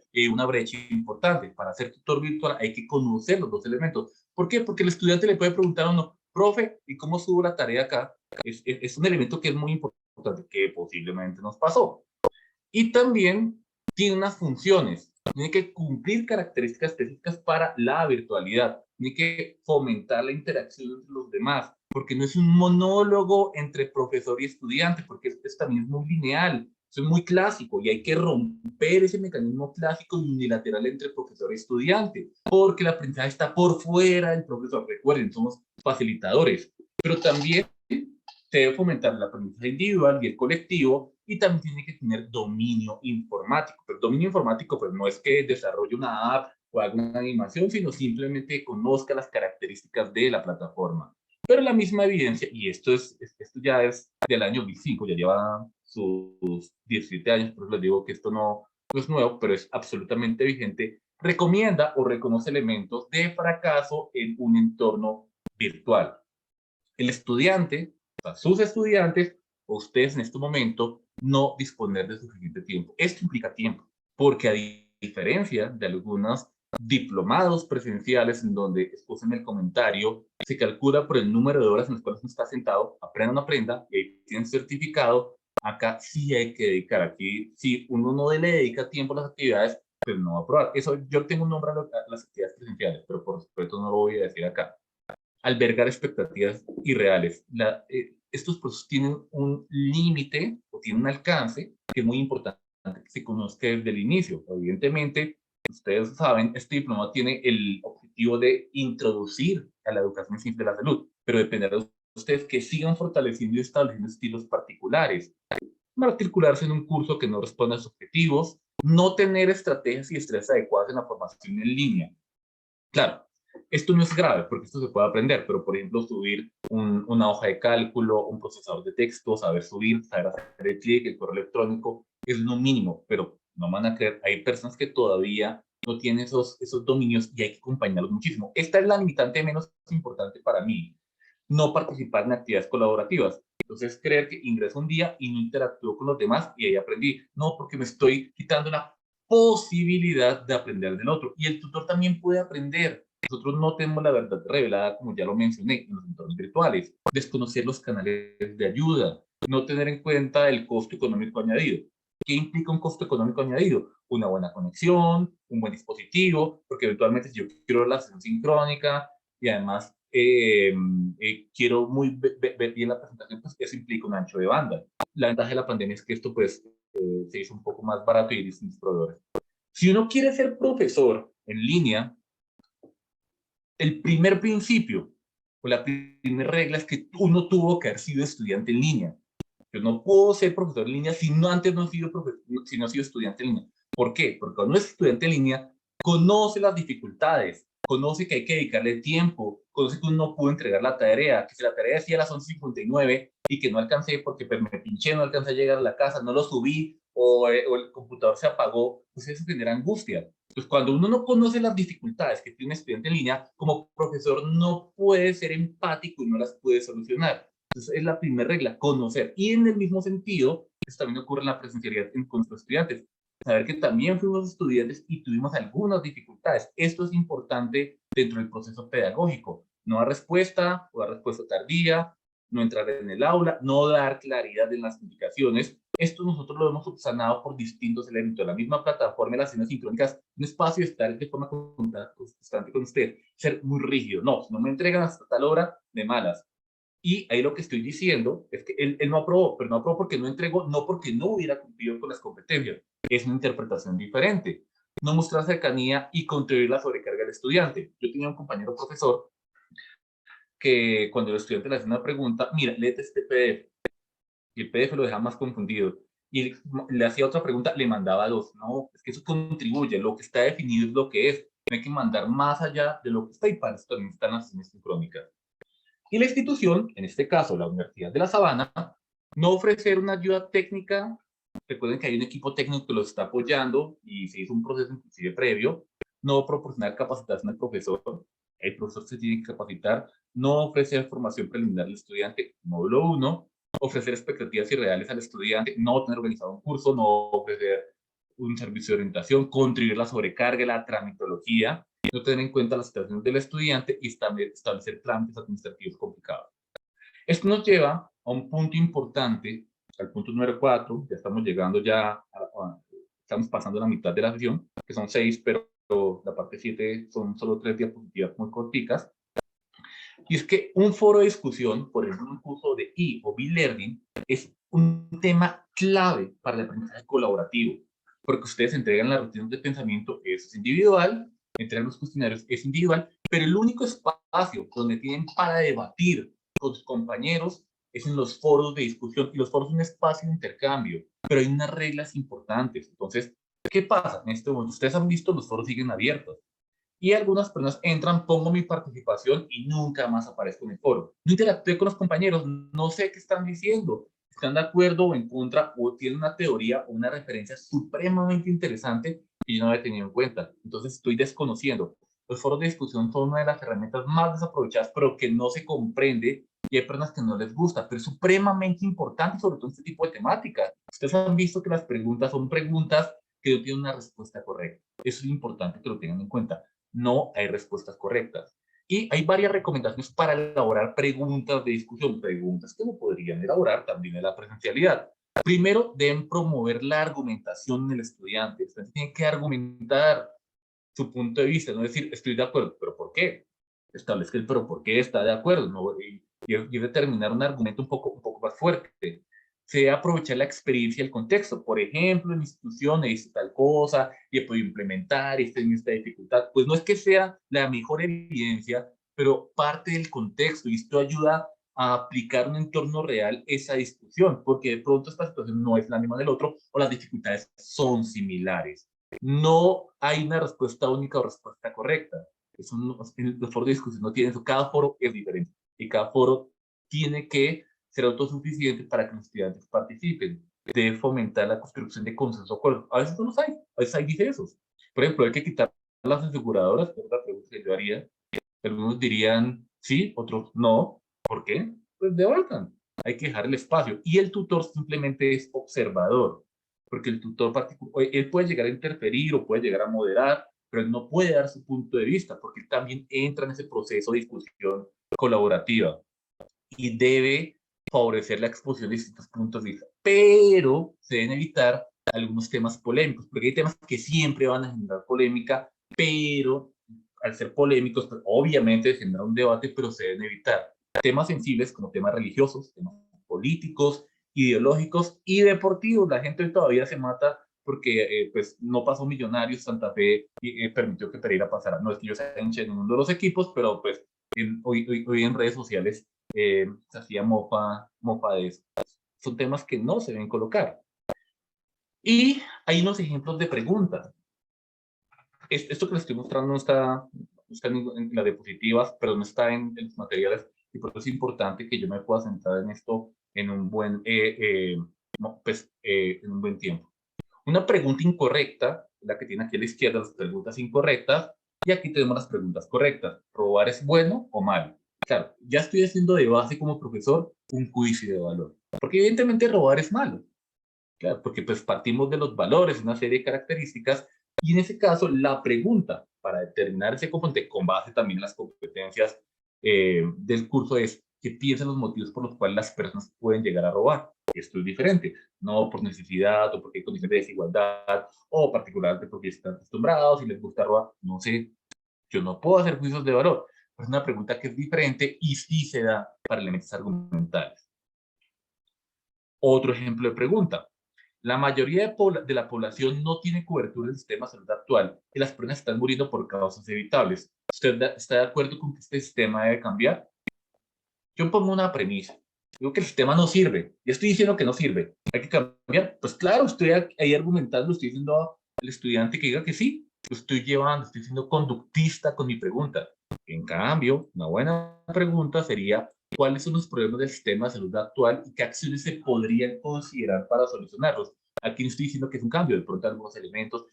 Una pregunta, un debate que debe ser adecuado. Por eso lo que está ocurriendo ahorita en el ministerio es ideológico. Entonces, por eso no puede entrar en ese juego, entonces uno tiene que hacer preguntas que puedan permitir la construcción colectiva. ¿Cuáles son los problemas y cómo los solucionamos? Y es con evidencia, no es porque a mí me parece bueno, no entra en discusión. Otra pregunta, ¿el mejor equipo del mundo es el Real Madrid? Yo les preguntaría, ¿de qué? Porque pues en Europa, o porque es el que más títulos gana, o porque más tiene los jugadores más caros, no sé, es que hay unos criterios que son completamente inespecíficos. La pregunta adecuada sería, ¿qué elementos y logros debe tener un equipo de fútbol para ser considerado el mejor del mundo? Aquí ya ustedes pueden entrar a argumentar. Entonces, si ustedes se dan cuenta, son preguntas que son amplias, que no tienen respuesta única y que promueven la argumentación. Eso es clave a la hora de formular preguntas en los foros de discusión, inclusive preguntas que pueden hacer también en sus revistas académicas, ante los estudiantes. Son preguntas que no tienen respuesta correcta o incorrecta, pero que sí permiten la argumentación y uno puede aprender. También es importante, uno puede aprender. Un ejemplo también de pregunta y de respuesta. ¿Qué opinión tienen sobre los impuestos a las bebidas azucaradas en el país. No es por el debate que se está dando, tengo que destacar que esta fue una tesis de investigación que hicimos con un maestrando en salud pública hace un año, la empezamos a hacer antes de que se diera la discusión, estando ahorita, y por eso fue que yo puse la pregunta. Entonces, cuando uno hace una pregunta, ¿qué opinión? Entonces, una buena respuesta, y esto es clave, tiene que tener una premisa, demostración o hechos, esto es lo que yo pienso, pero también tiene que tener una conclusión, que es lo que yo eventualmente estoy argumentando. Entonces, por ejemplo, esta persona colocó, las bebidas azucaradas en el país se comercializan y consumen libremente. ¿Por qué? A pesar de la demostración de sus efectos nocivos para la salud e intereses económicos para promover su consumo. Es su postura.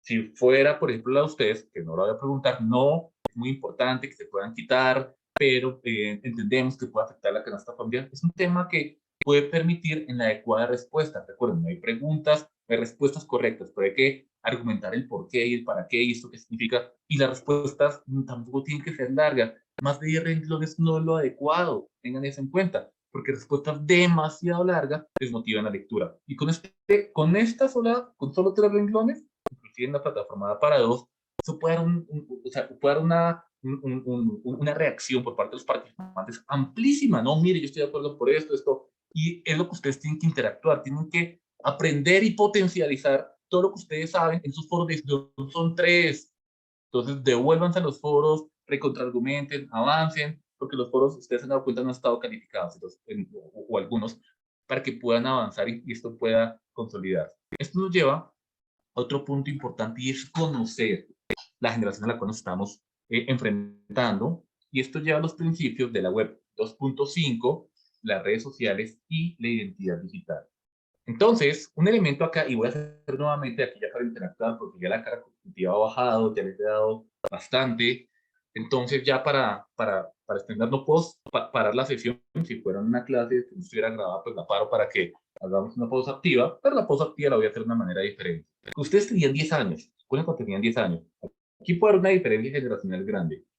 Les dejaban en el colegio la tarea de buscar, o llámese investigar, sobre un tema. ¿Qué hacían? ¿Ustedes qué hacían en ese momento y qué hacen hoy en día? Ustedes cuando tenían 10 años, ¿qué hacían? ¿Qué hacían en ese momento? Entonces contesten en el chat, si quieren levantar la mano, contestan. Mire, yo buscaba de tal manera, yo hacía esto. ¿Qué hacían?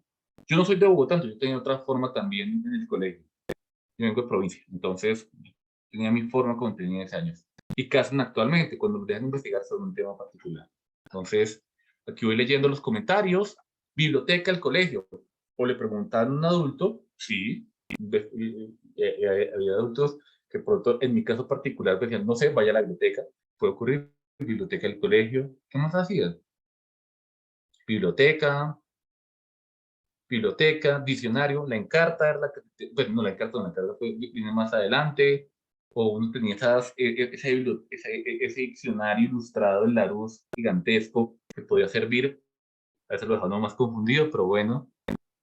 ¿Y ustedes, y hoy cómo lo hacen?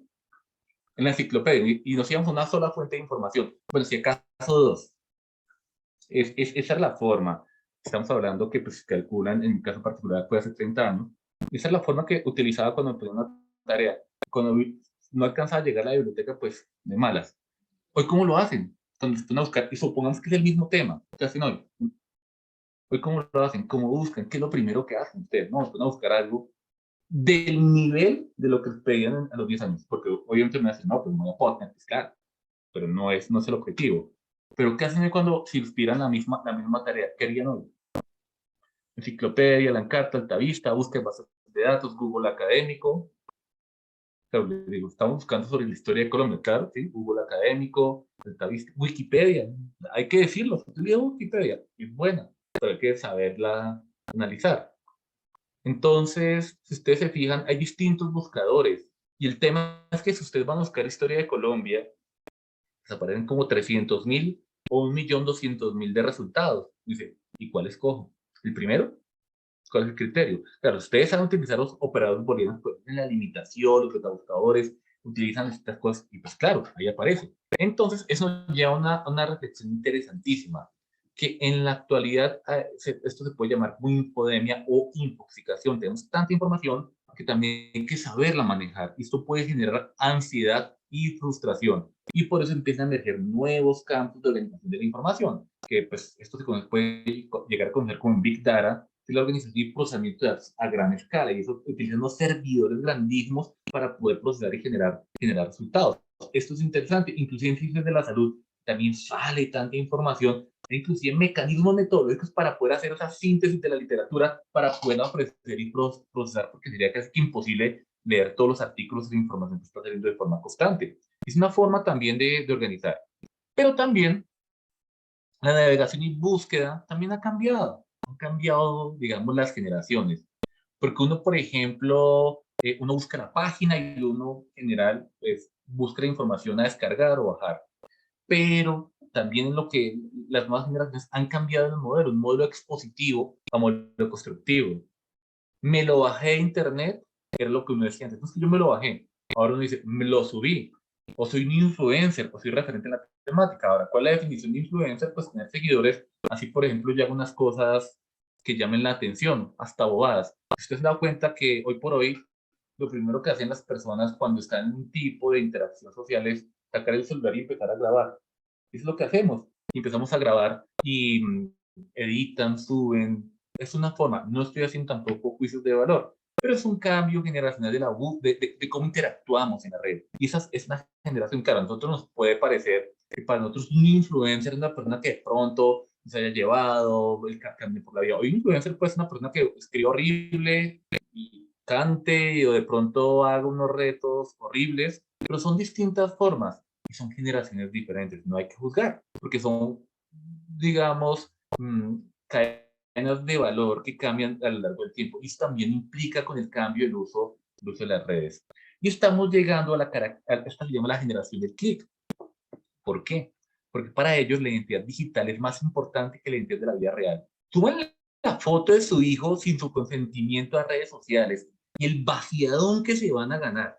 Yo ya me he ganado un par de algunos porque quedé feo, mira, me van a dar mis amigos, que entonces dicen que ya no utilizas el lenguaje, no mira, entonces, porque la identidad digital es más importante y eso hay que saberlo, entonces, inclusive cuando ponen la foto de Pato así para la foto, hay distintas formas, como digo, no hay que hacer juicios de valor, es las nuevas generaciones, entonces hay que comprenderlo, pero también estas nuevas generaciones trabajan en paralelo. Les voy a hacer una pregunta, eh, ¿cuántos de ustedes, cuántas aplicaciones o cuántas ventanas en el navegador tienen abiertas en este momento? ¿Y cuántos programas en el computador tienen abiertos en este momento? Pero aún más, ¿cuántas aplicaciones tienen en el celular? ¿Cuántas?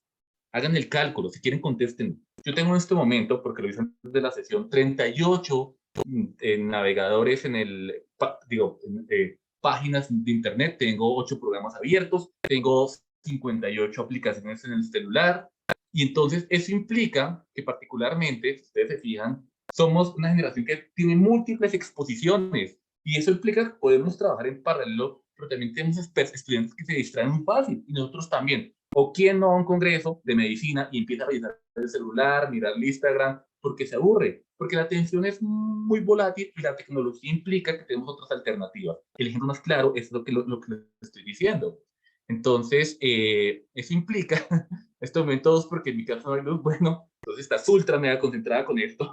Y también implica dominios de medio de producción digital. Ya empiezan a producir. Ya los estudiantes cogen la foto, la editan, la cortan, le ponen música, pues TikTok tiene unas características muy particulares y es exitoso. Inclusive políticamente en la campaña presidencial anterior, un candidato llegó a punta de TikTok. Entonces por eso digo, no es juicio de valor, utilizan ya otras formas de llegar. Y uno veía todos los candidatos, no hay que decir solo todos, bailaban en TikTok. Yo podría, porque pues, me siento ridículo, pero todos los candidatos busquen en redes sociales todo lo que hicieron en TikTok y se darán cuenta de lo que estoy mencionando. Y aquí ya cambia también el rol en Internet. Dejamos de ser dejamos de ser consumidores y ahora somos productores y consumidores. Tuvimos cosas. En Twitter, uno sube un comentario o una frase, venga, la voy a replicar, o esta foto, compartámosla, porque empezamos a ser productores de información y de conocimiento. Y entonces empezamos a adquirir el rol de prosumidor. Y aparecen nuevas profesiones, y esto también hay que tenerlo en cuenta. porque también aparecen cursos online para necesidades específicas, programación y diseño. Miren, por ejemplo, yo tengo un piano en mi casa y yo me he demorado, pero mi hijo empezó a poner un curso en línea y a la semana pues, ya tiene un nivel mucho más avanzado que el mío, solo de esa manera, porque él quería aprender y pues particularmente en las condiciones. O sea, nosotros no, nosotros necesitamos el instructor que estuviera al lado, la partitura y aprender. No, son distintas formas de aprender, pero también aparecen nuevas formas de ganar dinero. Ustedes saben que hay un senador que fue uno de los mayores influencers que sacó mayor votación, la monetización de las plataformas a favor por publicidad. Mi canal de YouTube está monetizado. No es que gane mucho, también tengo que decirlo, pero son personas que ganan y ganan mucho, inclusive la declaración de renta es altísima, pero tampoco hay que juzgarlo, porque algunas personas dicen, ah, es que el médico gana tanto, pero el influencer gana tanto, pero es que el influencer gana es porque las personas lo siguen. Nosotros no somos influencers, inclusive somos de nosotros son muy pocos los que se dedican. Son distintas formas, son modelos de negocios diferentes, y hay que entenderlo. Pero también hay nuevos deportes, los eSports, y ganan bien. League of Legends, FIFA, y es unos torneos y les dan publicidad, y la gente va al estadio para verlos jugar en un estadio. Es una forma diferente. Mira, no, pues qué guay, yo prefiero ver ahorita el mundial que ver esos deportes en línea. Y son nuevas profesiones. Y por ejemplo, ustedes le preguntan antes a los niños, ¿usted qué quiere ser? Pues doctor, policía, bombero, es lo que decían, o astronauta, en algunas latitudes. ¿Tú qué quieres ser? Influencer, youtuber.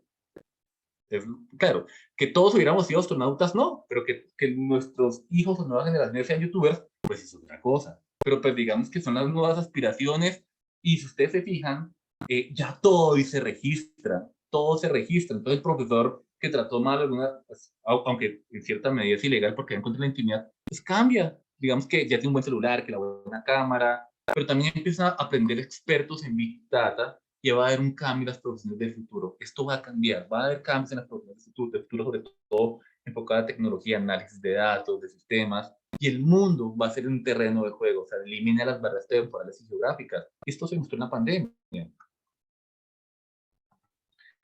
Y ahí aparecen unos elementos, porque esta parte se llama Web 2.5, porque la web ha cambiado. Cuando ustedes mencionaron Altavista, Altavista es uno de los primeros navegadores, hoy es Google, y esto hay que decirlo, Altavista es de los primeros. La web 1.0 era la web en la cual era completamente unilateral. Subían una página y uno decía, en la página de tal cosa y está tal información, pero nada más.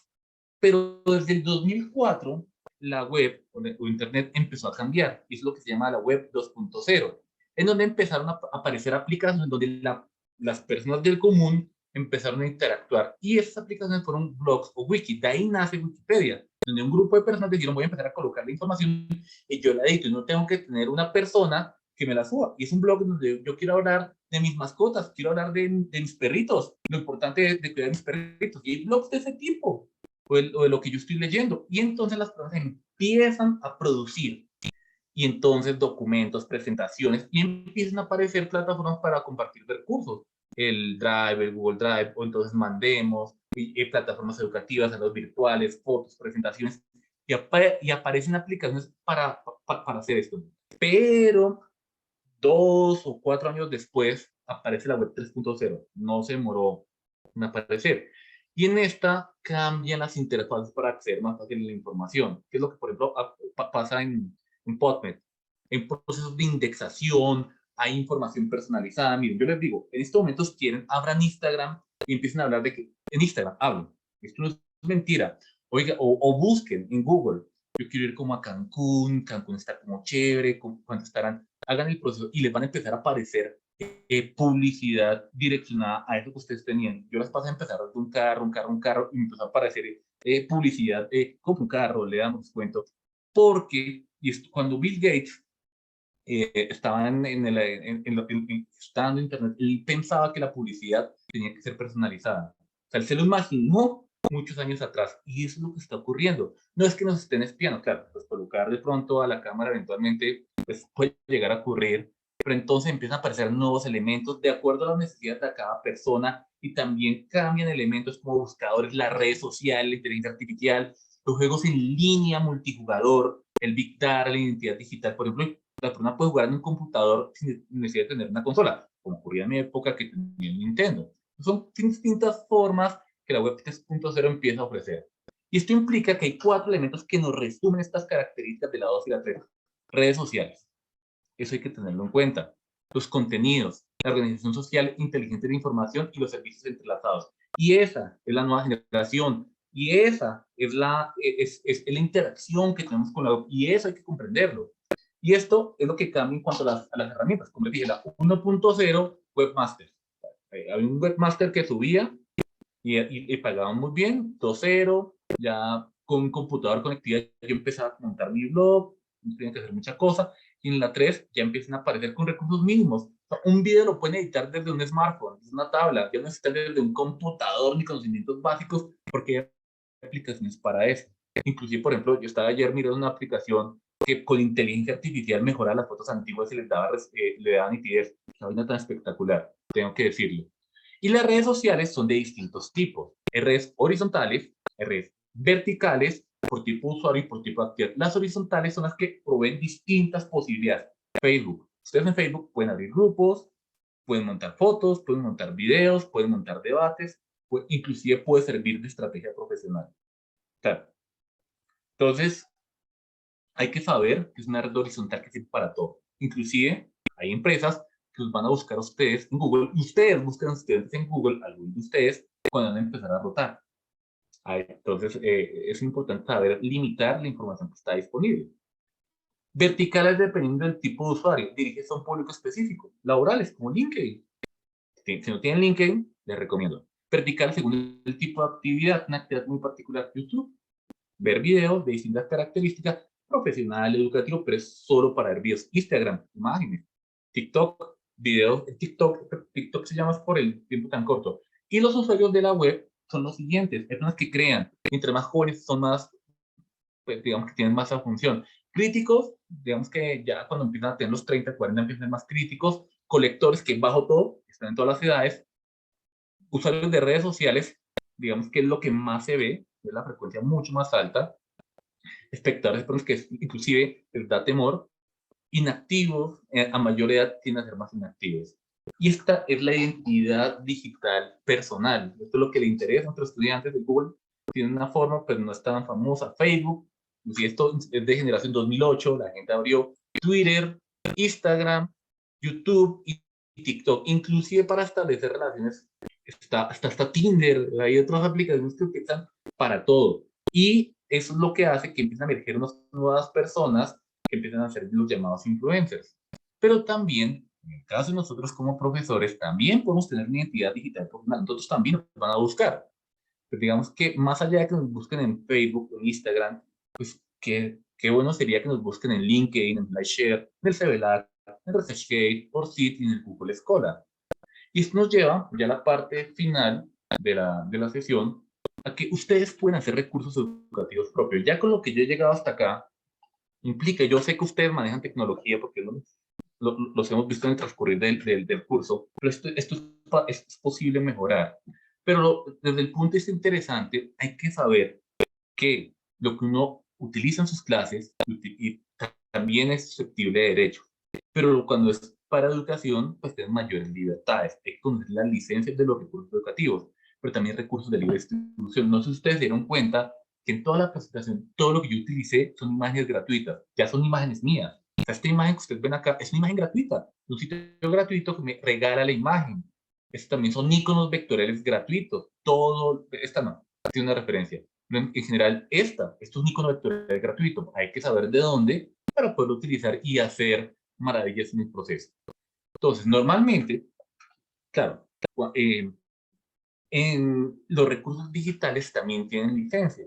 En este momento, pues en Colombia se maneja el copyright, pero digitalmente hay 2 licencias particularmente que se conocen. Una es licencia estándar YouTube. Una licencia que si uno infringe los derechos lo desmonetizan o lo castigan. Y la segunda licencia, que es la más común, que inclusive en artículos científicos ya la están utilizando, se llama la licencia Creative Commons. Una licencia que determina, y es una forma de determinar que esto es suyo. Es una forma, una licencia estándar general, es importante conocerla. Y la licencia estándar dice, por ejemplo, hay que decir de quién es. Esta se llama atribución. Esto implica que lo puede reutilizar. Aquí no puede cobrar. A mí la que más me gusta es la número 3. Diga a quién es, no cobre y reutilice. Atribuya a quién es. Y aquí se puede cobrar, no puede cobrar o tiene que dejar igual. Entonces son distintas licencias que dicen qué es lo que yo puedo hacer. Atribución comercial, atribución comercial y compartir. Pero también, cuando uno va a buscar y va a establecer los recursos pedagógicos, pues también tiene que aprender que uno tiene que buscar iconos vectoriales, imágenes de libre distribución, sonidos, videos. Si yo monto un video, o lo hago, o particularmente encuentro videos gratuitos, el PowerPoint o otras herramientas son muy útiles para hacer unos recursos educativos. Yo puedo hacer videos con PowerPoint, videos que se suben a la plataforma y con cámara, parece como si hubiera hecho un recurso sofisticado. Banners, imágenes de los cursos. Y las plataformas tienen recursos, pero también uno puede, los documentos que ustedes hacen, que no son para un artículo científico, pero por ejemplo una presentación, una guía educativa, pueden tener licencia. Y las licencias son reconocidas, pero esto hay que saberlo cómo licenciarlo.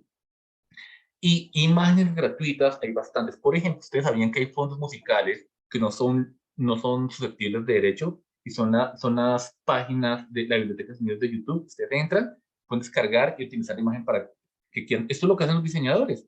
Pues en vez de pagarle a Saico y a Simpro, porque eso implica derechos de autor, a colocar la imagen de Metallica o de Bad Bunny, guardando las proporciones, implica pagar los derechos, inclusive es ilegal si ustedes no pagan esos derechos. Entonces colocaron un video, dice, el video está espectacular, pero no respeta derechos de autor. Y eso hay que aprender a reconocer. Los estudiantes de hoy no, digamos que no saben estos derechos de autor. El video es muy bonito, lo muestran, pero infringe derechos de autor y no es mostrable, porque eso hay que tenerlo en cuenta.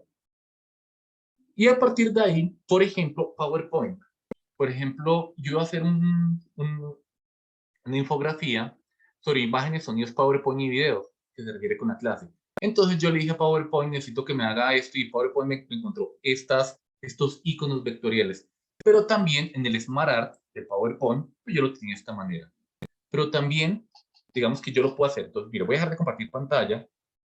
Y acá yo tengo el SmartArt. Diseño el SmartArt, vengo hasta acá. Y en SmartArt vengo al diseño con imágenes. Entonces, en más diseños, tengo aquí el que tiene imagen, y en el que tiene imagen lo puedo diseñar y simplemente le subo la imagen de un icono vectorial. Esa es una forma, pero yo ahorita les voy a mostrar más adelante. Pero también yo puedo hacer iconos, yo puedo hacer banners, lo puedo hacer las imágenes en PNG, colores, tamaños. Esto lo puedo diseñar, esto también es diseñado, esto es propio, y uno lo combina, lo diseña, la imagen no es mía, la saco un icono vectorial, esto pues uno lo organiza con SmartArt, y entonces eso uno lo puede utilizar cuando uno no tiene diseñador. Cuando no tiene diseñador, déjenle eso al diseñador. Entonces, en este punto, por ejemplo, voy aquí a navegar. Supongamos que yo quiero hacer una presentación sobre medicina. Entonces, lo que normalmente uno hace es me voy a Google y coloco medicina. Entonces, cuando uno va a medicina, yo quiero imágenes bonitas. Recuerden que si tienen preguntas, por favor me dicen y yo repito, porque de pronto en esta parte voy muy rápido y esta parte es instrumental. Entonces, que pues, digamos que la profundidad de esto puede llegar a ser larga. Puse medicina. Entonces, aquí tengo bastantes imágenes. Digo, uy, esta imagen me parece bonita, voy a poner la presentación porque es muy bonita, me gustó. De base, eso está mal, porque yo no sé si esa imagen tiene derechos o no los tiene. Pero Google, por ejemplo, es capaz de determinar si la imagen es libre de derechos o no. ¿Y cómo se hace eso? Uno viene aquí a herramientas, y en herramientas me aparece derechos de uso. Le doy derechos de uso y le doy licencia Creative Commons. La licencia Creative Commons son licencias gratuitas. Pero no, yo quiero hacer un banner para el Hospital X y quiero una imagen específica. Pues compra la imagen. De comprar la imagen, pueden utilizar aquí licencias comerciales y otras licencias. Vengo acá a licencias Creative Commons y cuando le doy acá a licencia Creative Commons, ya me cambiaron las imágenes. Entonces, por ejemplo, esta de la Fundación Universitaria San Martín, esta imagen no es de ellos. Esta imagen es sacada de un portal gratuito y ellos, por haberla colocado en su portal, no pueden cobrar. Es una regla fundamental de los recursos gratuitos, que si yo la tomo un recurso, por modificarla, no la puedo cobrar. Entonces, esto particularmente, o ellos dicen, no, la imagen es gratuita, la puedo utilizar para lo que quieran. Pero también hay sitios como Pixhere, Pixnio, Wikipedia. Al subir las imágenes a Wikipedia, ya las imágenes se vuelven de libre distribución. Entonces, por ejemplo, se le ve aquí a Wikipedia. Entonces, archivo Bogotá, antigua Facultad de Medicina. Entonces, bajé acá. Entonces, aquí está el tamaño, 3.9 megapíxeles. Y cuando vengo aquí abajo, aquí está la licencia. Entonces, este archivo se encuentra bajo la licencia Creative Commons genérica de atribución compartir igual 3.0. Usted es libre de compartirla, de modificarla, pero diga de quién es y compártala. Ni siquiera le dice, no puede cobrar. Entonces, por ejemplo, si un periódico quiere hacer una nota, la puede utilizar y lo puede pegar y no tiene que pagar. Dice fuente y no tiene que pagar. ¿Por qué? Porque la imagen ya es de libre distribución y no hay que pagar, porque la licencia así lo establece. Y el autor es Felipe Restrepo Acosta, por dar un ejemplo. Pero además, supongamos que yo digo, no, pues que estas de medicina no son tan bonitas. Hay páginas que me ayudan a encontrarlo. La primera se llama Pixel. Pixel es un gestor que tiene imágenes gratuitas de fotógrafos profesionales. Y aquí le puse medicina.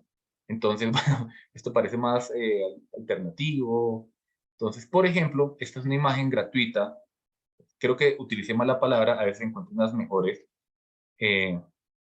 No hice la prueba anteriormente. Pero entonces, cuando vengo acá, por ejemplo, esta imagen yo la puedo utilizar y voy a mirar la licencia que tiene. Y la licencia dice, el autor es Vikansky, y la licencia es licencia Creative Commons 0. ¿Qué quiere decir? Que él me está regalando la imagen. Ni siquiera tengo que atribuirlo, ni siquiera tengo que decir que la saqué de Disney, porque son imágenes gratuitas. Entonces, las que están aquí en Vixen inclusive son similares. No las puedo utilizar para algunos elementos. Hay que saber buscar, así como uno busca en Google. Entonces, Pixnio es una, pixnio.com. La otra se llama PXHere, PixHere. Entonces, por ejemplo, yo las utilizo. Tiene imágenes un poco más variadas, también bajo el mismo principio. Y también es Creative Commons 0, dominio público. Y ni siquiera tienen que atribuirlo. Y aquí la puedo bajar en descarga gratuita original. Y ni siquiera tengo que decir que la saqué de allí, de 2.5 megapíxeles. Y esto lo puedo utilizar y tengo imágenes similares que puedo utilizar para lo que yo necesito. Esto es muy útil. Pero también está Pixabay, que tiene el mismo principio. Entonces uno utiliza, por ejemplo, esta del COVID, es gratuita. Y uno la ha visto en cual presentación y campaña. Es una imagen gratuita. Y también una licencia gratis que no necesita reconocimiento, ni siquiera tengo que atribuir. Entonces, como les digo, los derechos empiezan a ser diferentes de lo que está en Internet. Esta, por ejemplo, es gratuita. Esta es gratuita, descarga gratuita y no tengo que atribuir. Alguien la editó y se la regaló al mundo. Entonces, pero, ¿qué pasa? Yo digo, no, yo no alcanzo, no tengo tiempo. Pues yo me vengo a PowerPoint. Y cuando yo me vengo a PowerPoint, le digo acá, insertar, puedo acá, imágenes, o vengo acá a insertar, le digo aquí, imágenes. Cuando llego aquí, imágenes, él inmediatamente, no, ahí yo fallé. Es por acá, imágenes. Entonces, aquí él me dice, en este archivo, imágenes en línea, imágenes de archivo. ¿Qué son imágenes de archivo? Imágenes que ya vienen preinstaladas en el Office de sus computadores. Entonces, en imágenes de archivo, mientras carga porque es muy demorado, estas son imágenes que ya el computador tiene para mí y que las puedo utilizar. No tengo que atribuirle a nadie. Claro, hay que buscar. Pero también tengo iconos, como aquí arriba. Estos iconos los puedo utilizar y tengo iconos para todo. Pero también personas recortadas las puedo utilizar para mis presentaciones. Adhesivos los puedo utilizar. Son gratuitos y están en sus computadores. Videos, ilustraciones y personas con dibujos animados, inclusive hay de 3D.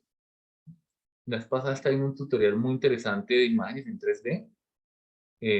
Esto que se demora por lo que estoy aquí compartiendo. No, aquí ilustraciones, videos, adhesivos, no sé, se actualizó. Es que antes había 3D y es muy interesante. Entonces yo también lo puedo utilizar. Pero así mismo ustedes se dieron cuenta que yo puedo insertar iconos. Pues aquí están, inclusive vengo aquí iconos y aquí los encuentro. Y aquí en iconos puedo buscar uno que sea, por ejemplo, salud, que salud me lo toma diferente. Entonces aquí puedo utilizar iconos que puedo insertar, los puedo insertar y en el proceso de inserción, de una muy buena resolución, yo los puedo editar en formato de gráfico, le cambio el relleno, le cambio el contorno y quedan diferentes. Es un tema de edición, pero resulta y pasa que el mismo PowerPoint les va a editar a ustedes. Los que ya saben esto, vienen aquí a diseñador, él, por ejemplo, ya me lo edita y lo hace de una manera más amigable, como presentación de ejemplo. Eh, esta que es presentación de ejemplo. Aquí está. Aquí me la cambió, me lo hace más bonito. Y aquí, por ejemplo, yo coloqué volar, médico y jugar. Coloqué palabras. Y vengo aquí al diseñador. Y el diseñador de una vez me busca los iconos. Ahí están. Entonces, es muy sencillo. Como le digo, ya esto es inmersivo, no tienen que integrarlo. Pero si lo quieren hacer, lo pueden hacer. Por ejemplo, hay una página de iconos vectoriales que se llama platicon.com. Ahora, también está Canva. En Canva pueden utilizar diseños de presentación, lo que ustedes quieran. Presentación doctora Catarina, no me acuerdo usted qué fue. No me acuerdo para qué lo utilice. Y no lo puede hacer. Con Canva puede hacer unas presentaciones muy bonitas y esto es muy inclusive para publicidad. Está la biblioteca de audio en YouTube. Obviamente tengo que entrar en mi canal. No me siguen, sería importante, y no mentiras. Y aquí uno descarga algunos iconos, y hay como 10.000 de fondos musicales, música alegre, música triste, de distintos tipos, y son fondos musicales, inclusive también, tonas, no sé mucho de música, que se pueden utilizar y son para descargar en MP4. Y Flaticon.es, como les dije, Flaticon.es es para iconos vectoriales. Entonces yo, por ejemplo, puse medicina. Entonces medicina, mientras carga, entonces tiene iconos que son muy bonitos. Si ustedes se fijan, si yo ingreso acá a este primero, que es un icono muy bonito, que lo quiero hacer más animado, eso depende del gusto del consumidor, aquí las puedo bajar en PNG. ¿PNG qué implica? PNG es una imagen que el fondo es transparente, pero yo la puedo convertir en JPG para que el fondo sea blanco. Y la puedo bajar en 512 píxeles. Si la quiero más grande, pues la pago. Y el pago de las imágenes no es por imagen, es por mensualidad. Y se pagan como $5 la mensualidad. Y pueden bajar las imágenes que quieran y les dan un certificado de que es icono vectorial o los iconos donde ustedes. Es interesante y eso lo guardan ustedes porque lo quieren utilizar para su consultorio o para algo comercial, lo pueden hacer. Si las bajan de forma gratuita, tienen que atribuir. Hay que atribuir gratis para uso personal o comercial con atribución. Entonces, imagen sacada de Platicon es la atribución. Aunque para educación normalmente uno no lo hace, pero pues particularmente lo puede hacer. Y cómo colocarle licencia, es un detalle interesantísimo a los documentos que ustedes hacen. SlideShare es una página que está vinculada con LinkedIn y allí uno puede subir los documentos y al subir los documentos, pero cumplir con los metadatos, una indexación, al documento uno le puede dar una licencia. Claro, ustedes tienen que estar pues de acuerdo que si lo que van a subir, pues sea licenciado. Entonces yo, por ejemplo, subí una presentación, subí una presentación de atención primaria en salud. Después me logué y la presentación me aparece, por algún motivo, por alguna circunstancia, me dice, esto es de Universidad de La Sabana, y dice que este documento tiene licencia Creative Commons no comercial y compartir. Ya este documento tiene licencia. Entonces, si alguien quiere bajar esta presentación y la quiere utilizar sobre atención primaria en salud, si ustedes se registran, quita los anuncios, lo que pasa es que yo aquí no me registré. Entonces, simplemente la pueden utilizar, pero tienen que utilizar esta licencia. Mi presentación tiene licencia. Si alguien no lo utiliza o no atribuye quién fue, pues está cometiendo plagio. Pero, por ejemplo, hicimos un documento sobre atención primaria en salud. Entonces, este documento es un documento que habla de lo que es atención primaria. No se ve muy bien, por algún motivo, ya sé por qué no se ve bien. Entonces lo hicimos, lo digitalizamos, la bibliografía, lo que es, y está muy bien digitalizado. Es un documento que también tiene licencia Creative Commons. Y es un documento, y es más, esto sirve para determinar quién lo descargó, quién lo vio. Por ejemplo, tengo una presentación que tiene 250.000 visualizaciones y la subí hace 4 años. Sirve para seguirla, puedo compartir y la puedo descargar, pero para descargar hay que loguearse. Entonces, cuando la descarga, uno ya sabe quién la está descargando, entonces uno se pone a monitorizar. Pero también viene el último uso. Yo puedo, aquí con PowerPoint, como les estaba explicando, hacer videos. Entonces, uno viene aquí a transiciones, animaciones, ya no me acuerdo acá. No me acuerdo cómo se utiliza acá, orientación, presentación con diapositivas. Cuando uno viene aquí con presentación con diapositivas, uno le da aquí grabar. En este momento, como yo tengo aquí cámara, no se va bien. Pero entonces cuando uno graba, le dice desde la diapositiva actual o desde el principio y se lo guarda en MP4. Ustedes pueden determinar que pueden probar que quede con audio. Les va a decir 3, 2, 1 como si fuera una película. Recuerden, presentación de diapositivas. Y ustedes le pueden decir que les aparezca su imagen. Entonces aparece una presentación y hay un recuadrito chiquitico con la imagen como si fuera una clase. Y se los descarga en MP4, que es de buena calidad. Pero lo último que tiene PowerPoint, porque no es una clase de cómo enseñar PowerPoint, es que yo con PowerPoint, cuando le digo aquí archivo, le digo archivo nuevo, él tiene unas plantillas preestablecidas. Por ejemplo, tiene aquí cómo hacer una línea de tiempo. Este es cómo se hace una línea de tiempo. Este es chévere. Pero el que más me gusta es este, cómo hacer una infografía.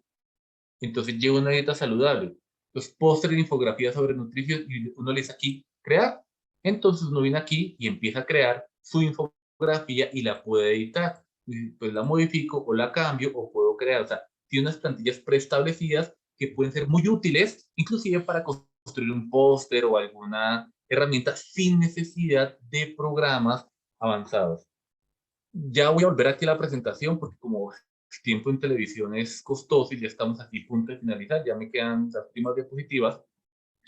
La idea de una recomendación importante es que ustedes prueben, asuman estilos propios, particulares. Pues yo esto me puede demorar 4 horas explicando cómo hacer un banner, cómo inclusive abrir una plataforma virtual gratuita, cómo abrir un Moodle, cómo abrir un curso virtual sin estar vinculado a una universidad. Pero esto me lleva a 3 reflexiones finales. Eso me faltó explicar cómo abrir una plataforma.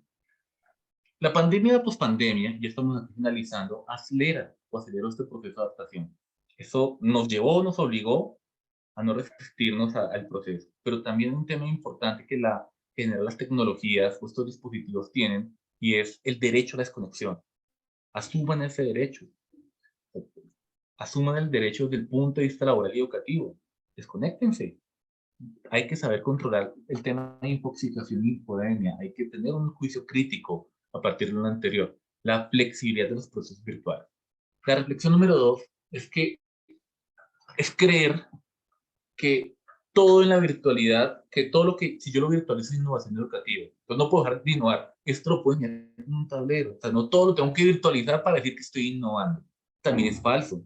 Si lo hago presencialmente y tengo la posibilidad de tener los clientes, pues sígalo haciendo presencial. No pasa nada. Ya si lo va a hacer de manera digital porque hay distintas barreras geográficas, pues adáptelo. Pero no por introducir la tecnología para hacer algo que normalmente hacía de manera presencial y lo hace bien de manera presencial, pues no lo cambie, no es necesario. Y a mí la persona que me enseñó educación virtual se llamaba Francisco Vázquez Gómez, economista de la Autónoma de Monterrey, falleció en 2017, cuando me enseñó a mí tenía 70 años, y él me decía, mire, Erwin, hay 2 conclusiones que yo le doy a usted en la educación virtual, resistencia y adaptación. Esto es importantísimo. Una persona absolutamente sabe en los procesos virtuales. Estoy hablando que me enseñó hace 15 años. Entonces, pues, él falleció hace 70 años, una persona que estimé mucho y que me siguió enseñando dentro del proceso. Entonces, digamos que también o me resisto o me adapto. Simplemente, fue las 2 conclusiones que él me dio. Pero el doctor Francisco me ha enseñado 2 cosas importantes. Él fue mi profesor, yo después ya soy compañero, y él me decía 2 elementos claves en la educación. La referenciación competitiva, que es las ganas de querer aprender y ser mejor, no aplastando al otro, sino de manera adecuada. Pero también el relevo generacional, esto también es importante, pensar que el estudiante, el que estoy enseñando, va a ser mi relevo al futuro. Entonces, hay una responsabilidad mucho más grande de lo que es este proceso. Entonces, ya siendo, yo sabía que esta sesión, y esto lo sabemos, es la más larga de todas, les agradecemos por tu tiempo, no sé si hay preguntas o hay comentarios, se dieron cuenta que la carga cognitiva era demasiado amplia, porque pues el tema lo meritaba. Entonces, no sé si tengan alguna pregunta, algún comentario que quieran hacer en este momento. Entonces dejo de compartir pantalla. Pueden dejar las Un preguntas detalle, en el chat o alzar la mano si hay claro, alguna. un detalle importante de la ética, digamos, de la etiqueta, perdón, de este tipo de entornos, es ese visto de silencio. Eso yo lo he visto en otra clase, el tiempo de silencio en la virtualidad.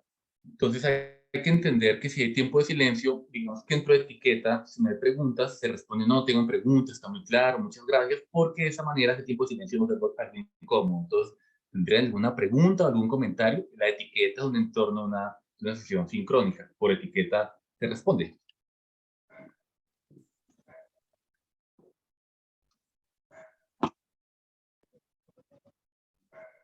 No, señor, ninguna pregunta. Muy bien. Entonces, bueno, Gracias, entonces muchísimas Carlos. gracias. Entonces, recuerden que igual, digamos, la de hoy no era tanto reflexiva, tenía algunos elementos, y como preguntaron interesante, ustedes tienen que asumir un estilo particular. Aquí yo no quiero de forma conductista decirles, solo les mostré herramientas que utilizaba y que ustedes las pueden apropiar, y la idea es que ojalá esta clase, esta sesión, ustedes puedan aprovechar los elementos para que pues, el día de mañana, pues, poder decir, hoy me acosté y yo ya aprendí que no sabía que se podían hacer videos en PowerPoint. Entonces, pues muchísimas gracias.